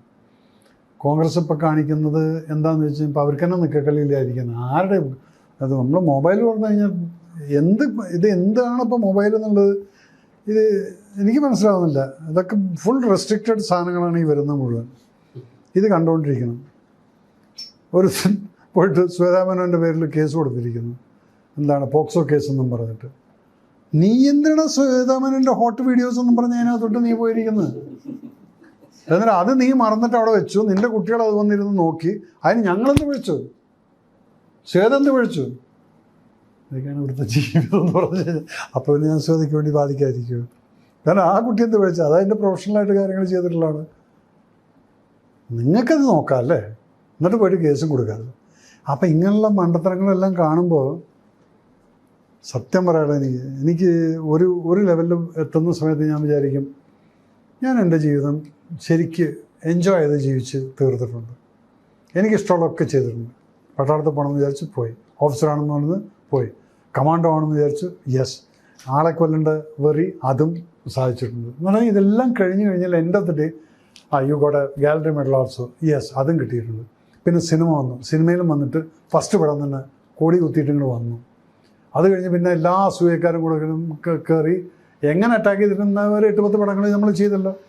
ഇനി എന്ത് രാഷ്ട്രീയത്തിലേക്ക് വന്നു. രാഷ്ട്രീയത്തിൽ വന്നതും വൈസ് പ്രസിഡൻ്റായിട്ട് അതും കഴിഞ്ഞു. ഇനി മതി മനുഷ്യ. ഈ ഇലക്ഷനപ്പം റൂൾ ഔട്ട് ചെയ്യണം. അങ്ങനെയില്ല. റൂൾ ഔട്ട് എന്ന് പറഞ്ഞാൽ നമുക്കൊരു കാൻഡിഡേറ്റ് എന്ന് പറഞ്ഞിട്ട് നിങ്ങൾ തലേ ദിവസം വന്നിട്ട് ഇവിടെ നിൽക്കുമെന്ന് പറഞ്ഞു കഴിഞ്ഞാൽ ഐ വിൽ നോട്ട് സ്റ്റാൻഡ്. ഇപ്പം BJP ഇനി ചെയ്യേണ്ടത് എന്താണ്? ഇനിയിപ്പോൾ 6-7 മാസമേ ഉള്ളൂ.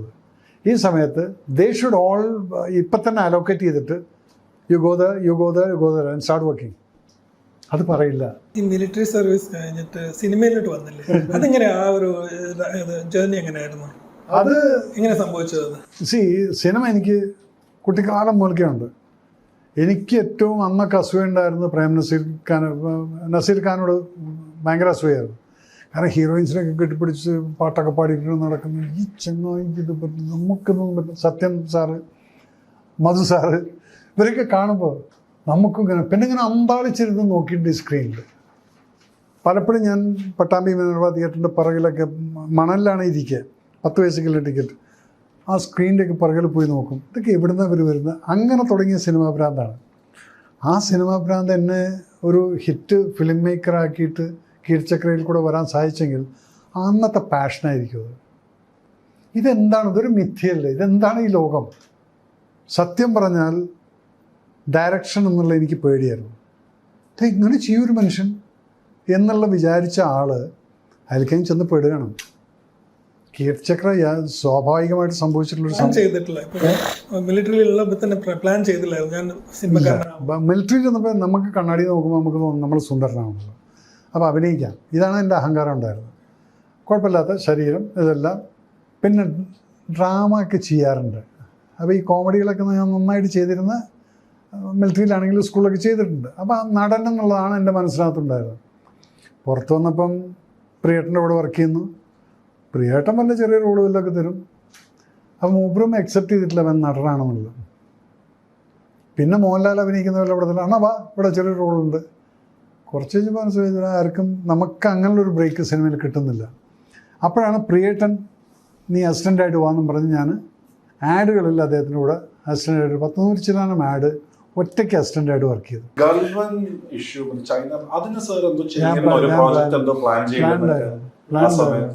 എന്താണെന്നറിയോ, ഇവിടുത്തെ ഒന്നാമത്തെ ഈ മലയാളത്തിൽ നന്ദില്ലാത്ത കുറേ വർഗ്ഗങ്ങളുണ്ട്. പിന്നെ പൈസ ഉണ്ടാക്കും പോകും ഈ പ്രൊഡ്യൂസേഴ്സ്. ഇന്നവരെ ദൈവം അനുഗ്രഹിച്ച എൻ്റെ ഒരു പടത്തിലും ഫ്ലോപ്പായിട്ടുള്ള 2 പടം എന്ന് പറയുന്നത് 1971 ഇതുമാണ്. പക്ഷേ എല്ലാറ്റിലും 2 കോടിയോളം പ്രോഫിറ്റ് ഉണ്ട്. പക്ഷെ എന്നെ സംബന്ധിച്ചിടത്തോളം ഒരു ഫ്ലോപ്പാണ്. കാരണം കീർത്തിചക്ര ഫസ്റ്റ് പടം തൊട്ടിട്ട് 15 കോടി അന്ന് 2006 പ്രോഫിറ്റ് ഉണ്ടാക്കിയ പടമാണത്. കുരുക്ഷേത്ര 4 കോടി ഉണ്ടാക്കിയിട്ടുണ്ട്. ഈ പിക്കറ്റ് പടത്തിന് 4 കോടി പ്രോഫിറ്റാണ്. അപ്പം ഇത് വരുന്ന സമയത്ത് എന്താണ്, അവർക്ക് കാശ് അതും 1971 ചെയ്തിരിക്കുന്നത് മോഹൻലാൽ 3.5 കോടി ഉറുപ്പിയും കൊണ്ടുപോയിട്ട് ബാക്കിയുള്ള 10 കോടിക്കാണ് ഞാൻ ആ പടം ചെയ്തത്. ഒരു ടാങ്ക് നിങ്ങൾ വാടകയ്ക്ക് എടുക്കുകയാണെങ്കിൽ അതിന് 20 ലക്ഷം രൂപ ഒരു ദിവസം കൊടുക്കണം. അങ്ങനെ 20 ടാങ്കാണ് ഞാൻ 20 ദിവസം യൂസ് ചെയ്തിരിക്കുന്നത് ഫ്രീ ആയിട്ട്. അത് കൊണ്ടുവന്നിട്ട് ക്യാമറമാൻ ശരിക്കിട്ടിട്ട് നമുക്ക് പണി തന്നു. ഫസ്റ്റ് കോപ്പി കാണാതെ റിലീസ് ചെയ്യേണ്ടി വന്നു. പ്രഷർ പ്രൊഡ്യൂസേഴ്സായിരുന്നു. അങ്ങനെ രാത്രി മദ്രാസിൽ അത് വർക്കും ചെയ്ത് ക്യൂബ് കയറ്റി തിരിച്ചിവിടെ വന്ന് കാലത്തിരുന്ന് ശ്രീകുമാർ തിയേറ്ററിൽ പടം കാണുന്നത്. അരമണിക്കൂർ ലാസ്റ്റ് എത്തിയപ്പോൾ ഫുൾ കറുത്ത് കിടക്കുന്നു. ഞാൻ അവിടുന്ന് കണ്ണും തുടച്ചിട്ട് വാങ്ങി. എൻ്റെ പടം പോയി എന്നും പറഞ്ഞു. പോയി. അത് ടി വിയിൽ വന്നപ്പോൾ ആൾക്കാർ ഭയങ്കര രസം. പക്ഷെ എൻ്റെ അവിടെ ഗ്രീഡിങ് പണിയൊന്നുമില്ലേ. അതെന്താണ്, ഞാൻ കുറച്ച് ഫോഴ്സ് ചെയ്ത് 36 ദിവസം കൊണ്ട് പടം തീർത്തു. അത് ക്യാമറമാന് ഇഷ്ടപ്പെട്ടില്ല. അങ്ങനെ ചിലപ്പോൾ പണി കിട്ടുകയും ചെയ്യും. അത് ഓക്കെ. ഇപ്പം എല്ലാവർക്കും പെർഫെക്റ്റ് ആവാൻ പറ്റില്ലല്ലോ. നമുക്കെല്ലാം ഹിറ്റ് എന്നുള്ളത് അങ്ങനൊരു ഫോർമുല നമുക്ക് എടുക്കാനും പറ്റില്ല. അല്ലെങ്കിൽ അമിതാഭ് ബച്ചനെ കൊണ്ടുവന്നിട്ട് ആ പടം എനിക്ക് വലിയ ഹിറ്റാക്കാൻ പറ്റിയിട്ടില്ല. കാരണം എന്ന് വെച്ചാൽ ഇടയ്ക്ക് നമ്മൾ കൺഫ്യൂസ് ആയിപ്പോയിക്കളെ.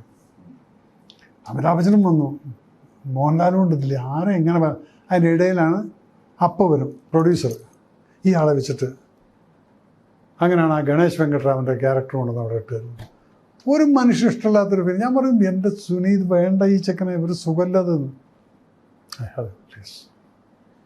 അപ്പം നീ അനുഭവിച്ചോ. പക്ഷേ നീ അനുഭവിച്ചാലും എൻ്റെ പേര് പോകുന്നു. ആ ചെറുക്കൻ്റെ കൈയൊക്കെ ഇങ്ങനെയാണ്. അപ്പോഴേ ഞാൻ പറയും നടക്കുന്നുണ്ട് ഒരു കമാൻഡോ ലുക്കില്ല. അവനൊരു ക്ഷയണമോ ഭാവണോ അവൻ്റെ മുഖത്ത് മാറ്.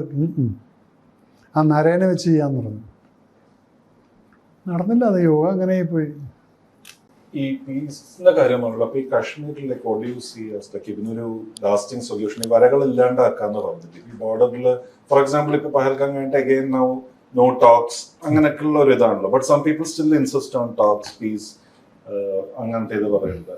അപ്പോൾ ലൈക്ക് എന്താണ് like what is your view on see, ഞാൻ എപ്പോഴും സ്നേഹത്തിന് വില കൊടുക്കുന്ന ഒരു വ്യക്തിയാണ്. അതിപ്പോൾ എൻ്റെ ഏത് സിനിമ കണ്ടു കഴിഞ്ഞാലും ശത്രുത എന്നുള്ളത് ഞാൻ വളർത്തിക്കൊണ്ടുവരാൻ ആഗ്രഹിക്കുന്നില്ല. അത് കീഴ്ചക്രയിലാണെങ്കിലും ശരി. ഞാൻ പറഞ്ഞ് മനസ്സിലാക്കിയിരിക്കുന്നത് എന്താണ്, നിങ്ങളിവിടെ ഇന്ത്യൻ മുസ്ലിംസ് എന്നും പറഞ്ഞ് പാകിസ്ഥാനോട് ചായ്മയുണ്ടെങ്കിൽ അത് വേണ്ട, അവർ നിങ്ങളെ എങ്ങനെ കണക്കാക്കുന്നില്ല എന്നുള്ള ഒരു മെസ്സേജാണ് ക്ലൈമാക്സിൽ ആ റേപ്പിൻ്റെ സീക്വൻസ് ഞാൻ പറഞ്ഞിരിക്കുന്നത്. അത് ശരിക്കും റീച്ചു ആയിട്ടുണ്ട്. പിക്കറ്റ് 43 അതേപോലെ തന്നെ അപ്പുറത്തിരിക്കുന്ന ഒരു പാകിസ്ഥാനി സോൾജറിന് വേണ്ടി ഇവിടെ മരിക്കാൻ കിടക്കുന്ന ഒരു ഇന്ത്യൻ സോൾജർ, പൃഥ്വിരാജിൻ്റെ ക്യാരക്ടർ. അവൻ പറഞ്ഞ് അവനെ മരിക്കാൻ വിടാൻ പറ്റില്ല, you got to get him എന്നുള്ളതാണ് ക്ലൈമാക്സ് ആവാൻ നിൽക്കുന്നത്. അവസാനം അവനെ കയറ്റി കൊണ്ടുപോയതിനു ശേഷമാണ് ഇപ്പം ബോധം കെട്ട് വീഴുന്നത്. സോ അവിടെയും എന്താണ്, സ്നേഹത്തിനാണ് വാല്യൂ ഞാൻ കൊടുത്തിരിക്കുന്നത്. കമ്പിവേലി ഉണ്ട് അവിടെ പേര്. ഡിസിപ്ലിൻ നമ്മൾ കാണിച്ചിട്ടുണ്ട്, അങ്ങോട്ടും ഇങ്ങോട്ടും ക്രോസ് ചെയ്യില്ല അവർ, അതെല്ലാം കാണിച്ചിട്ടുണ്ട്. അതേപോലെ ആയിരിക്കും ഈ ക്ലൈമാക്സിനകത്ത്. ഇതിനകത്ത് ഇവൻ ക്ലൈമാക്സിൽ ഈ ഭാര്യ മരിക്കാൻ കിടക്കുന്നൊക്കെ ഒരു സീക്വൻസൊക്കെ ഉണ്ട്. അത് വരുമ്പോൾ ഇവൻ ഭ്രാന്തായിട്ട് തുപ്പൽ വെച്ചിട്ടൊക്കെയാണ് മായ്ക്കുന്നത് ഈ വൈറ്റ് ലൈനിലാണ് ഇവർ കിടക്കുന്നത് LOCയിൽ. അപ്പോൾ ഈ വരയില്ല, കാരണം ഇത് ഞാൻ മായ്ക്കാമെന്നൊക്കെ ഒരു ഹിസ്റ്റീരിക് സീനിൽ വരുന്ന ഹീറോ ഉണ്ട്. എന്തിനാണ് ഈ വരകൾ ചോദിക്കുന്നതാണ്. നിങ്ങൾ ഈ അധികാരമോഹത്തിന് വേണ്ടി ഇത് ചെയ്യുന്ന സമയത്ത് ഞാൻ ഒരിക്കലും ചിന്തിച്ചില്ല അവൾ ആരാണ് എന്താണെന്നുള്ള പോലും. സ്നേഹിക്കാൻ മാത്രം പഠിച്ചു. അതിൽ സ്നേഹിച്ചൊരു കുട്ടി ഉണ്ടായിരിക്കുന്നു. ഇപ്പോൾ ഇതിനെല്ലാം പിരിക്കാൻ വേണ്ടി കാരണം എന്താണ് ഈ വര, ഇതെല്ലാം നിങ്ങൾ പറയുന്നത്. അപ്പം ഈ വര എന്നുള്ളത് തുടക്കം മുതൽക്ക് നമ്മൾ നോക്കാമെന്ന് 47 തൊട്ടിട്ട് എന്തിനായിരുന്നു ഈ വര വരച്ചത്. ഇന്ന് നമ്മൾ അനുഭവിക്കുന്ന ഈ അട്രോസിറ്റീസ് മുഴുവൻ ബിക്കോസ് ഓഫ് ദാറ്റ് പാർട്ടീഷൻ. ഇല്ലെങ്കിൽ ഇന്ത്യയും പാകിസ്ഥാനും ബംഗ്ലാദേശും ഒരുമിച്ച് ഇവിടെ ഉണ്ടായിരുന്നെങ്കിൽ ആർക്കാ പ്രശ്നം? ആ ബ്രിട്ടീഷുകാരും കൂടെ നമുക്കൊരു പണി തന്നിട്ട് അങ്ങ് പോവുകയും ചെയ്തു. ഡിവൈഡ് ആൻഡ് റൂള് ഇട്ടുകൊടുത്തു, 3 എണ്ണാക്കി പിരിച്ചു. നല്ല കാര്യമുണ്ടായിരുന്നു. അപ്പം എന്തായി, 3 പ്രൈം മിനിസ്റ്റേഴ്സായി. അതിൽ ഏതെങ്കിലും ഒരാൾ വിട്ടുവീഴ്ച അന്ന് ചെയ്തിരുന്നെങ്കിൽ പിരിക്കല്ലേ, ആർക്കാ വേണ്ട ചായ്ക്കോ ഞാൻ അതിൻ്റെ മുകളിൽ പ്രശ്നം ഉണ്ടാക്കാം. ആരെങ്കിലും പറഞ്ഞു, ജിന്ന പറഞ്ഞു, നേരെ പറഞ്ഞു. അപ്പുറത്തുള്ള മുജീബ് റഹ്മാൻ അത് അന്ന് ആരായിരുന്നു, ബംഗ്ലാദേശിൻ്റെ ഇവർ തന്നെയായിരുന്നു, പാകിസ്ഥാൻകാർ തന്നെയായിരുന്നു. സോ അവരാരും പറയില്ല, കാരണം എനിക്കും വേണം. അപ്പോൾ ഈ അധികാരമാണോടോ ഇതിൻ്റെ എല്ലാം കാരണം. ഇതിൽ അനുഭവിക്കുന്ന ആരാണ്? തന്നെ എന്നെപ്പോലെ ഇരിക്കുന്ന സാധാരണക്കാർ. നമുക്കിതൊന്നും അറിയുന്നില്ല. എന്നാൽ ഇവർ രാത്രി ആയിക്കഴിഞ്ഞാൽ എല്ലാം കെട്ടിപ്പിടിച്ച് ഉമ്മയും വെച്ചിട്ട് ഒരുമിച്ചിട്ടുണ്ടാവുകയും ചെയ്യും. സോ സാധാരണ ജനങ്ങളെ നിങ്ങൾ ജാതി പറഞ്ഞിട്ടും മതം പറഞ്ഞും, ഇപ്പോൾ BJP വർഗീയരാണെന്ന് പറയുന്നുണ്ട്. അപ്പുറത്ത് നിങ്ങളെന്താ വർഗീയത ഒന്നും ചെയ്യുന്നില്ല, കോൺഗ്രസും കമ്മ്യൂണിസ്റ്റും നിങ്ങളും ചെയ്യുന്നുണ്ട്. എല്ലാം നിങ്ങളുടെ ആവശ്യത്തിന് വേണ്ടി മാത്രം. സാധാരണക്കാരൻ ബലിയാടാവുന്നു. ഇതാണ് എൻ്റെ ഒരു കാഴ്ചപ്പാട്. അതുകൊണ്ടാണ് I'm not digesting all this thing. എനിക്ക് മാരോടൊക്കെ പുച്ഛമാണ്. നിങ്ങൾ ആരാണ് നിങ്ങളുടെ ആൾക്കാർക്ക് വേണ്ടിയിട്ട് സ്വാർത്ഥത ചെയ്യാത്ത ഒരു മന്ത്രി ഇവിടെ ഉണ്ടോ? പറ. എല്ലാം ഉള്ളിൽ കൂടെ തെരഞ്ഞു പിടിച്ചു കഴിഞ്ഞാൽ കോടികളുടെ സ്വത്ത് ഇവരുണ്ടാക്കി വെച്ചിട്ടില്ലേ? പുറത്ത് കാണുമ്പോൾ എല്ലാം നീറ്റല്ലേ? നമുക്കറിയാവുന്ന ഇവരുടെയൊക്കെ പൈസ എവിടെ കിടക്കുന്നുള്ളത്. അങ്ങനെയുള്ള ആൾക്കാർ എല്ലാ പാർട്ടിയിലും ഞാനുമായിട്ട് ബന്ധമുണ്ട്. അപ്പം സാധാരണ ഈ ആശാ വർക്കേഴ്സിൻ്റെ പ്രശ്നം വന്നിട്ട് ഒരു എന്തെന്നാണ് ശമ്പളത്തിൻ്റെ കാര്യം കേട്ട് കഴിഞ്ഞാൽ നമ്മൾ ചിരി വരും. ഒരു മനുഷ്യൻ ജീവിക്കാൻ പറ്റുമോ ഈ പണിയെടുത്ത്? അതിനെക്കുറിച്ച് ചിന്തിക്കാനേ ഇല്ല. അവിടെ ഒരുത്തൻ ജാവാൻ കിടക്കുന്നുണ്ട് ആ സെക്രട്ടേറിയറ്റിൻ്റെ മുമ്പിൽ. അവൻ്റെ ഏട്ടനെ ആരോ തല്ലിക്കൊന്ന് പോലീസ് കൊന്ന് CBI അന്വേഷണം വേണമെന്ന്. തിരിഞ്ഞു നോക്കുന്നുണ്ട് ആരെങ്കിലും? ഏതെങ്കിലും പാർട്ടിക്കാർ തിരിഞ്ഞു നോക്കുന്നുണ്ട്? എന്തോന്നാണ് ഈ ഡെമോക്രസി എന്ന് പറയുന്നത്? അതിനിയും ക്വസ്റ്റ്യനബിളാണ്. ഇപ്പം പറഞ്ഞ് 1 election അസംബ്ലി, ലോക്സഭ എല്ലാം ആർക്കാ പ്രശ്നം? അതിനെ ഒപ്പോസ് ചെയ്യുന്നുണ്ട്. കക്കാൻ പറ്റില്ല, ഒറ്റടിക്ക് ഇതെല്ലാം കൂടെ അങ്ങ് തീരണമല്ലോ. അപ്പം അവരെല്ലാം യുനാനിമസായിട്ട് ലോക്സഭയിൽ ഇവന്മാരുടെ MP-മാരുടെ ശമ്പളം കൂട്ടുന്നതിൽ അല്ലെങ്കിൽ പെൻഷൻ കൊടുക്കുന്നതിൽ ഏതെങ്കിലും ഒരു ബില്ല് ഇന്ന് ഇവർ ഒപ്പോസ് ചെയ്തിട്ടുണ്ട് ആരെങ്കിലും? 79 വർഷമായില്ലേ? ഒരു ബില്ല് ഇവരുടെ ശമ്പളത്തിൻ്റെ പേരിൽ ഒപ്പോസ് ചെയ്തിട്ടുണ്ട്? അപ്പോൾ നിങ്ങളൊക്കെ ഒരുമിച്ചിട്ടാണ്. അപ്പോൾ ഇവിടെ എന്താണ് സ്വാർത്ഥത? അവർക്ക് പലപ്പോഴും നമുക്കൊക്കെ വരുന്ന ചോദ്യങ്ങളല്ലേ. 5 വർഷം സർവീസ് ചെയ്യുമ്പോഴത്തേക്കുമാർക്ക് ഫുൾ പെൻഷൻ. പട്ടാളം 20 വർഷം സർവീസ് ചെയ്തിട്ടാണ് നമുക്ക് ഓഫീസേഴ്സിന് പെൻഷൻ കിട്ടുന്നത്. അതവർക്കില്ല. അവർക്ക് 2 പെൻഷൻ ഉണ്ടായിരിക്കും. MLA ആണെങ്കിൽ ആ പെൻഷനുണ്ട്, ഈ പെൻഷനുണ്ട്. ഇതെല്ലാം ആരുടെ പൈസ? നമ്മുടെ കയ്യിലെ പൈസ പോകുന്നത്. ഇതെന്താ ആരും ചോദ്യം ചെയ്യാത്തത്? അതിനെക്കുറിച്ച് എവിടെയെങ്കിലും നിങ്ങൾ ന്യൂസ് കേൾക്കുന്നുണ്ടോ? ഇവരെ ശമ്പളം കൂട്ടി കുറച്ചു എന്നുള്ളത് എവിടെയും കേൾക്കില്ല. ബാക്കിയുള്ള ഗവൺമെൻറ് ഉദ്യോഗസ്ഥന്മാരുടെ എല്ലാം 6th പേ കമ്മീഷൻ, 7th പേ കമ്മീഷൻ. ഇതിനും 10 വർഷമൊക്കെയാണ് ഡിസിഷൻ എടുക്കാൻ. MP-മാരുടെ ശമ്പളം കൂട്ടാൻ ഒറ്റ രാത്രി മതി. അതെന്താ ആരും ചോദ്യം ചെയ്യാത്ത? ഈ എമ്പുരാന് ശേഷം പൃഥ്വിരാജുമായിട്ട് കോൺടാക്ട് ആയോ? നോ, പൃഥ്വിരാജായിട്ട് അല്ലെങ്കിൽ ഞാൻ അങ്ങനെ വലിയ ടച്ചിലൊന്നുമില്ല. ഞങ്ങൾ ആ പടം കഴിഞ്ഞതിന് ശേഷം വല്ലപ്പോഴേക്ക് എന്തെങ്കിലും കാര്യം ഉണ്ടെങ്കിൽ വിളിക്കാന്നുള്ളതല്ലാതെ പിന്നെ അങ്ങനെ ഒരു സിറ്റുവേഷൻ വന്നിട്ടില്ല. ഇതിനെക്കുറിച്ചൊന്നും അങ്ങനെ ഡിസ്കഷൻ ഒന്നും ഉണ്ടായിട്ടില്ല. അന്നുണ്ടായിട്ടില്ല. ഇത് ഇപ്പം നാഷണൽ അവാർഡ് വന്നപ്പോഴത്തേക്കും ഈ ഗോഡ് ലൈഫ് ഇത് ആടുജീവിതത്തിന് അവാർഡ് കിട്ടാത്തത് എമ്പുരാൻ കാരണമാണെന്നൊരു അലിഗേഷൻ ഉണ്ടായിരുന്നു. അതിനെക്കുറിച്ചിട്ട് ഇവിടെ എനിക്ക് നിങ്ങളോട് പറയാം, ഞാൻ നാഷണൽ അവാർഡ് ജൂറി ചെയർമാനായിട്ടിരുന്നുള്ള ഒരാളാണ്. 2017 നോർത്തിൻ്റെ ചെയർമാൻ ഞാനായിരുന്നു. ഓൾ ഇന്ത്യ ചെയർമാൻ രാഹുൽ റാവേലുമായിരുന്നു. ആ സമയത്ത് മമ്മൂക്കാന് അവാർഡ് കൊടുത്തില്ല എന്ന് പറഞ്ഞിട്ട് എന്നെ കുറേ ആൾക്കാർ തെറി വിളിച്ചു. ഇതിന് ചില പ്രൊസീജിയേഴ്സ് ഉണ്ട്. ഈ അവാർഡ് കമ്മിറ്റിയിൽ South 1, 2. South 1 ഏതാണ്? Tamil and Malayalam. South 2 Telugu and Kannada. North east Maharashtra, Gujarat and ആ സൈഡിലുള്ള പടങ്ങൾ. സെൻട്രൽ അത് ഡൽഹി, അതിൻ്റെ ചെയർമാനാണ് ഞാൻ. Hindi, English, Sanskrit and silent ആയിട്ടുള്ള പടങ്ങൾ. ഇങ്ങനെ 4 കാറ്റഗറി അവിടെ. പിന്നെ നോർത്ത് ഈസ്റ്റ്. ഇങ്ങനെ ഓരോരോ ഗ്രൂപ്പുകളാണ്. ഈ ഗ്രൂപ്പിൽ നിന്ന് മലയാളം, തമിഴിൽ നിന്ന് South 1 നിന്ന് സെലക്ഷൻ കിട്ടിയിട്ട് വേണം. ഇതിൽ 75 പടങ്ങളുണ്ടെങ്കിൽ ഇതിൽ നിന്ന് 10 or 17 പടങ്ങളാണ് സെലക്ട് ആവുന്നത്. ഈ പടങ്ങളാണ് മുകളിലേക്ക് വരുന്നത്. അപ്പം എന്താണ് എല്ലാവരുടെയും ഈ 10, 17, 15 പടങ്ങളായിട്ട് സെൻട്രൽ വന്നു. അവിടെ ഈ ചെയർമാൻമാർ മാത്രം റിമെയിൻ ചെയ്ത് മെമ്പേഴ്സൊക്കെ അങ്ങ് പോയി പുതിയ 6 പേര് വരും. അപ്പോൾ 6ഉം 5ഉം 11 ഇങ്ങനെയാണ് ഇത് വരുന്നത്. അപ്പം ടോട്ടൽ ചെയർമാൻ അടക്കം കൂടിക്കഴിഞ്ഞാൽ 11 ആൾക്കാർ. അപ്പം ഇവിടുന്ന് വന്നില്ല, മമ്മൂക്കാൻ്റെ പടം സൗത്തിൽ നിന്ന് വന്നിട്ടില്ല മുകളിലേക്ക്. പക്ഷെ തെറി മുഴുവൻ എനിക്കാ കേൾക്കുന്നത്. എന്നെ ഏറെ കയറ്റിയിരിക്കുകയാണ്. ഇയാൾ മോഹൻലാലിൻ്റെ ഫാനാണ്, അതുകൊണ്ട് മമ്മൂക്കാനെ അവാർഡ് കൊടുത്തില്ല എന്ന് പറഞ്ഞിട്ട്. വേറെ സിറ്റാസിൻ കം. എന്നിട്ട് നിങ്ങൾക്ക് അറിയാത്തൊരു കാര്യമുണ്ടോ? ഞാനും രാഹുൽ റാവേലും ആയിട്ട് നല്ല ബന്ധമാണ്. ഞാൻ പറഞ്ഞു, രാഹുൽജി ഓ ഫിലിം മമ്മൂക്ക ഫിലിം ആ മേ ബി ദേഖന ചാത്തം റീകോൾ ചെയ്തു. അത് നമുക്ക് ചെയ്യാതെ. അങ്ങനെ ഞങ്ങൾ റീകോൾ ചെയ്തിട്ട് ഈ പടം അവിടെ എത്തുന്നു. ഈ 11 പേരിരുന്ന് കാണുകയാണ്. ഇതിൽ ഈ 11 പേരിരുന്ന് കാണുന്നത് ആ ഒരു മെൻ്റലി റിട്ടയർഡ് ആയിട്ടുള്ളൊരു മകളുള്ള ഒരു അച്ഛനായിട്ട്, മകളുടെ അച്ഛനായിട്ടുള്ള തമിഴ് പടം ഉണ്ടല്ലോ, തമിഴ് മലയാളം പേരണ്ട്. ഇത് ഇവിടെ വന്നപ്പോഴത്തേക്കും ഇവരും റിജക്റ്റ് ചെയ്തു. അതിനെന്താ വെച്ചാൽ ഇടയ്ക്കെന്തോ എവിടേക്ക് ഒരു കൊമേഴ്ഷ്യൽ എലിമെൻറ്റ് വല്ലാതെ വന്ന് കയറിയിട്ട് ഒരു വലിച്ചു കെട്ടി. ഞാൻ തേനപ്പൻ്റെ അടുത്ത് പറഞ്ഞു ആ സൈഡ് നീ കട്ട് ചെയ്തിട്ട് വിട്ടേക്ക് കേട്ടോ എന്ന് പറഞ്ഞതായിരുന്നു. അല്ലോ വിട്ടില്ല. പക്ഷെ ചീത്തപ്പേരാർക്ക് മേജർ രവി അവിടെ ഇരുന്നു മമ്മൂക്കാനെ കട്ട് ചെയ്തതാണ്. ഇവർക്ക് എന്തും പറയാം. ഇതേപോലെയാണ് ആടുജീവിതത്തിൻ്റെ സൗത്ത് നിന്ന് മുകളിലേക്ക് പോയിട്ടില്ല. സൗത്തിലിരുന്നിരുന്ന ആൾക്കാരിന്ന് മുകളിലേക്ക് വിട്ടിട്ടില്ല. പിന്നെ നിങ്ങളറിയാത്ത എത്രയോ ബെറ്റർ പടങ്ങൾ, 500 ചില്ലാനം പടങ്ങൾ അവിടെ വരുന്നുണ്ട്, പേര് പോലും കേൾക്കാത്ത. ഞങ്ങളുടെ സമയത്ത് ഞങ്ങൾ നാഷണൽ അവാർഡ് കൊടുത്തത് ഏതിനാണെന്നൊരു എല്ലാവരും എന്ന് പറഞ്ഞിട്ടുള്ളൊരു പടം, ഗുജറാത്തി പടം. ഞാൻ ഫസ്റ്റ് ഒരു 10 മിനിറ്റ് കിടന്ന് ഉറങ്ങിപ്പോയി. പിന്നെ അത് കഴിഞ്ഞിട്ട് ഒരു ശബ്ദം കേട്ടിട്ട് എണീക്കുമ്പോൾ ഒരു പാട്ടാണ്. ഈ പാട്ടിൽ നിന്നാണ് പടം പിക്കപ്പായി പോയിരിക്കുന്നത്. ഗുജറാത്തിലത്തെ ഒരു ഡാൻസ്, പെണ്ണുങ്ങളവിടെ ഡാൻസ് ചെയ്യാൻ പാടില്ല, അവിടെ ഒരു ഡിസർട്ടിൽ നടക്കുന്നൊരു സംഭവമാണത്. ഇത് കഴിഞ്ഞ് പടം കണ്ടപ്പോൾ ഞെട്ടിപ്പോയി. പിന്നെ ഞാൻ കണ്ട പടമുള്ള സമയത്ത് ഞാനിത് വേറെ ഇട്ടിട്ട് ഫസ്റ്റ് 10 മിനിറ്റ്സ് പിന്നെ ഇരുന്ന് കണ്ടു.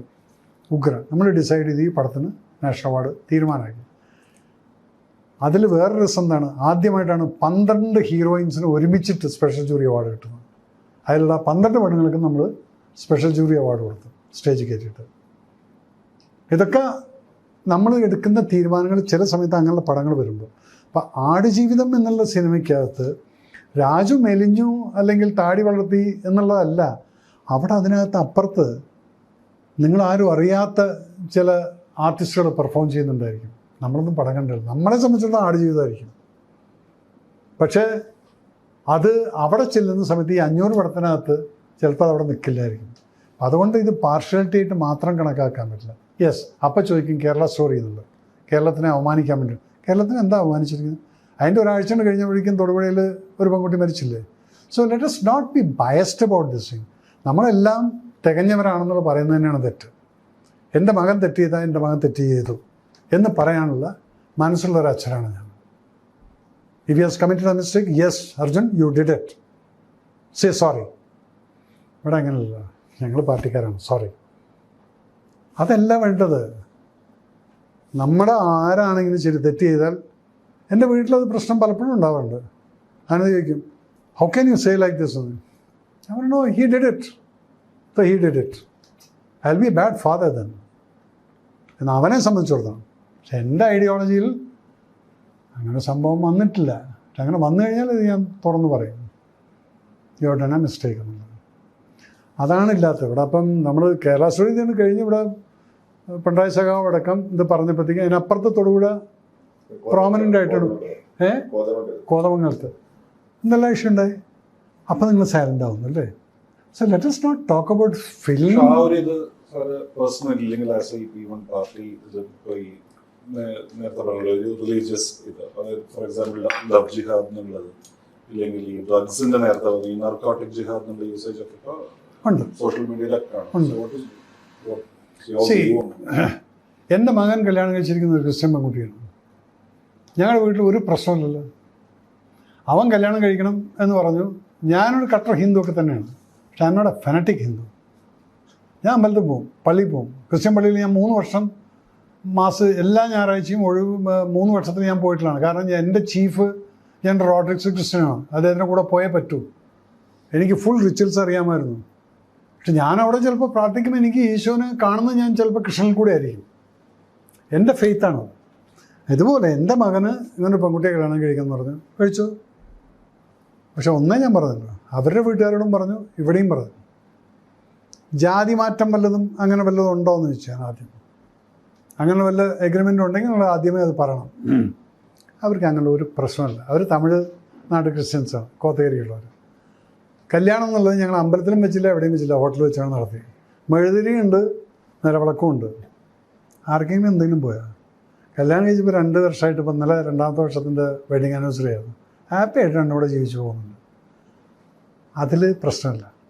പക്ഷെ നീ ലവ് ചെയ്ത് ഇവിടെ ട്രാപ്പ് ചെയ്തതിന് ശേഷം ലാസ്റ്റ് കെട്ടേണ്ട സമയം വരുമ്പോൾ നീയും നിൻ്റെ ഫാമിലിയൊക്കെയാണ് ഇൻവോൾവ് ചെയ്യുക, എന്നിട്ട് മതം മാറണമെന്ന് പറയുന്നത് that is stupidity. Don't cheat people.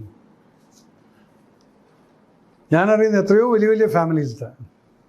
എൻ്റെ ഒരു ചേട്ടൻ്റെ മകൻ കല്യാണം കഴിച്ചത് മുസ്ലിം പെൺകുട്ടിയാണ്. They are from Bombay, filthy rich, താജിൻ്റെ പുറകിലാണ് അവരുടെ വീട്. അവർക്കൊരു പ്രശ്നമില്ലല്ലോ. അവർ ബുർക്കിടുന്നതോ അല്ലെങ്കിൽ തട്ടിട്ടിട്ട് അത് കാണിക്കും, ഞാൻ അതാണത് ഒന്നും കാണിക്കുന്നില്ല. നമുക്ക് അറിയുകൂടല്ലോ ഇവർ എന്താ ജാതി ഏതാന്നുള്ളത്. ഇവിടെ വരുന്നത് എന്താണെന്നറിയോ, ഈ ഫെനറ്റിക് എന്നുള്ളൊരു വേർഡുണ്ടല്ലോ, ഇത് ഭയങ്കര ഡേഞ്ചറസ് ആണ്. നമ്മൾ ഇത് ഈ മതം വെച്ചിട്ട് മതത്തിന് ഇപ്പം നാളെ ആരുടെ ഒരു ഇൻ്റർവ്യൂ ഞാൻ കണ്ടു, എനിക്ക് ഐ ഫെൽറ്റ് സോ എഷെയിംഡ്. അയാൾ ചോദിക്കുന്നു, 2 മുസ്ലിംസാണ് ചോദിക്കുന്നു, ഒരുത്തൻ ഞാൻ മുസ്ലിം ആയിരുന്നു, റിട്ടയർഡ് മുസ്ലിം എന്ന് പറയും, എക്സ് മുസ്ലിം. അവൻ ചോദിച്ചപ്പോൾ ഇവൻ പറഞ്ഞത്, എൻ്റെ ഉമ്മാനെ വേണമെങ്കിൽ പറഞ്ഞോ അവർ വേശ്യയാണെന്നുള്ളത്, എൻ്റെ വാപ്പാനെ വേണമെങ്കിൽ പറഞ്ഞോ, എൻ്റെ പെങ്ങളെ പറഞ്ഞോ, എൻ്റെ ഭാര്യയെ പറഞ്ഞു, പക്ഷെ പടച്ചോനെ പറ്റി പറയാൻ പാടില്ല. ഇതിനെന്താ ഞാൻ പറയുക? ഈ ഒരു സംഭവം നമ്മുടെ ഇമാജിനേഷനിലുള്ളൊരു സംഭവത്തിന് അതിനെപ്പറ്റി പറയരുത്. എന്നെ എനിക്ക് ജന്മം തന്ന എന്നെ ഉമ്മാനെ വേശ്യാന്ന് വിളിച്ചാലും എനിക്ക് പ്രശ്നമില്ല. ഇതെന്ത് മൈൻഡ് സെറ്റാണോ ഇത്? ഇവിടെയല്ലേ ഞാൻ പറയുന്നത്, ഈ ഫെനറ്റിസം തലയിൽ കയറ്റി നിങ്ങൾ ജാതിയും മതവും ഇങ്ങനെ തലയിൽ കയറ്റിയിട്ട് ജീവിച്ചിരിക്കുന്ന നിങ്ങളുടെ മക്കളെക്കുറിച്ച് പറഞ്ഞാൽ നിങ്ങൾക്ക് പ്രശ്നമില്ല, ഉമ്മാനെക്കുറിച്ച് പറഞ്ഞാൽ, ഉമ്മ ജന്മം തന്ന ഉമ്മയെക്കുറിച്ച് പറഞ്ഞാൽ പ്രശ്നമില്ല എന്ന് പറഞ്ഞാൽ, അപ്പോൾ ദാറ്റ് മീൻസ് ദാറ്റ് ഈസ് ഫെനറ്റിസം. ഇത് ചില വർഗങ്ങൾ അവർ ഇത് വെച്ചിട്ടാണ് ജീവിക്കുന്നത്. ഇങ്ങനെ മനുഷ്യനെ കൺഫ്യൂസ് ചെയ്തിട്ട് അവരുടെ ജീവിതം അതാണ്. അവർക്കിതല്ലാതെ വേറെ പണിയൊന്നും അറിയില്ല. അപ്പോൾ അവരെങ്ങനെയെങ്കിലുമൊക്കെ സ്വർഗത്തിൻ്റെ പേര് പറയും, അവിടെ തേനിൻ്റെ പുഴയുണ്ട്. ആർക്ക് വേണം തേനെന്ന്? ഇവിടെ ഡയബറ്റീസ് ആയിട്ട് നടക്കുകയാണ്. അവിടെ മുകളിൽ പോയിട്ട് എന്ത് തേനിൻ്റെ പുഴ? അത് ചോദിച്ചോ ആരെങ്കിലും? ഈ പറയുന്നതിൻ്റെ അടുത്ത് ഞാൻ ചോദിക്കുകയാണ്, മോനെ എനിക്ക് ഡയബറ്റീസാണ്, അവിടുത്തെ തേനിൻ്റെ പുഴയിൽ ഞാൻ എന്ത് ചെയ്യാൻ? അതങ്ങനെയല്ല. അവനെന്താ ജസ്റ്റിഫിക്കേഷൻ പറയാം? തേനിൻ്റെ പുഴയുണ്ട്, പാലിൻ്റെ പുഴയുണ്ട്, മദ്യത്തിൻ്റെ പുഴ ഒക്കെ അടിച്ചാൽ നമുക്ക് ഡയബറ്റീസാണ്. അത് അവിടെ പോയാൽ ഉണ്ടാവില്ലേ ഈ ഡയബറ്റീസ്? ഇവിടെ ഉള്ളതിനെല്ലാം അങ്ങോട്ട് കൊണ്ടുപോകുന്നത്. അത് വെച്ചിട്ടുള്ള ഈ 72 ഹൂറീസ് എന്നൊക്കെ പറഞ്ഞിട്ട് ഇതൊക്കെ പറയുന്നത്.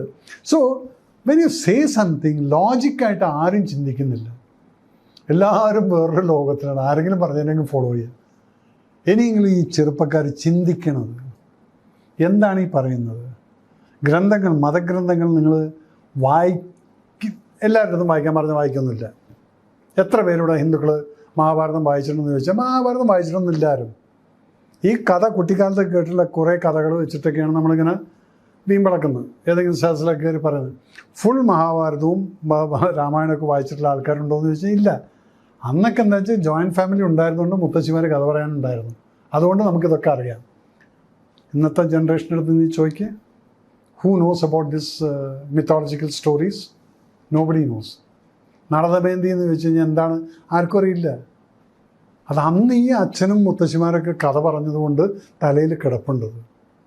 പക്ഷെ അതിനെ വെച്ചിട്ട് ഞാൻ അതിൻ്റെ വഴി മാത്രമേ ഉള്ളൂ. എൻ്റെ അമ്മയെ വേണമെങ്കിൽ പറഞ്ഞോ, അച്ഛനെ വേണമെങ്കിൽ പറഞ്ഞോ, no, I can't accept it. ദൈവത്തിനെ ഞാൻ കണ്ടിട്ടില്ല. ഞാൻ തുടക്കത്തിൽ ഞാൻ പറഞ്ഞു. പക്ഷെ പലയിടത്തും നമ്മൾ ദൈവത്തിനെ കാണുന്നുണ്ട്. അത് ദൈവമായിട്ട് വരുന്നുണ്ട്. അതൊരു വിശ്വാസമാണ്.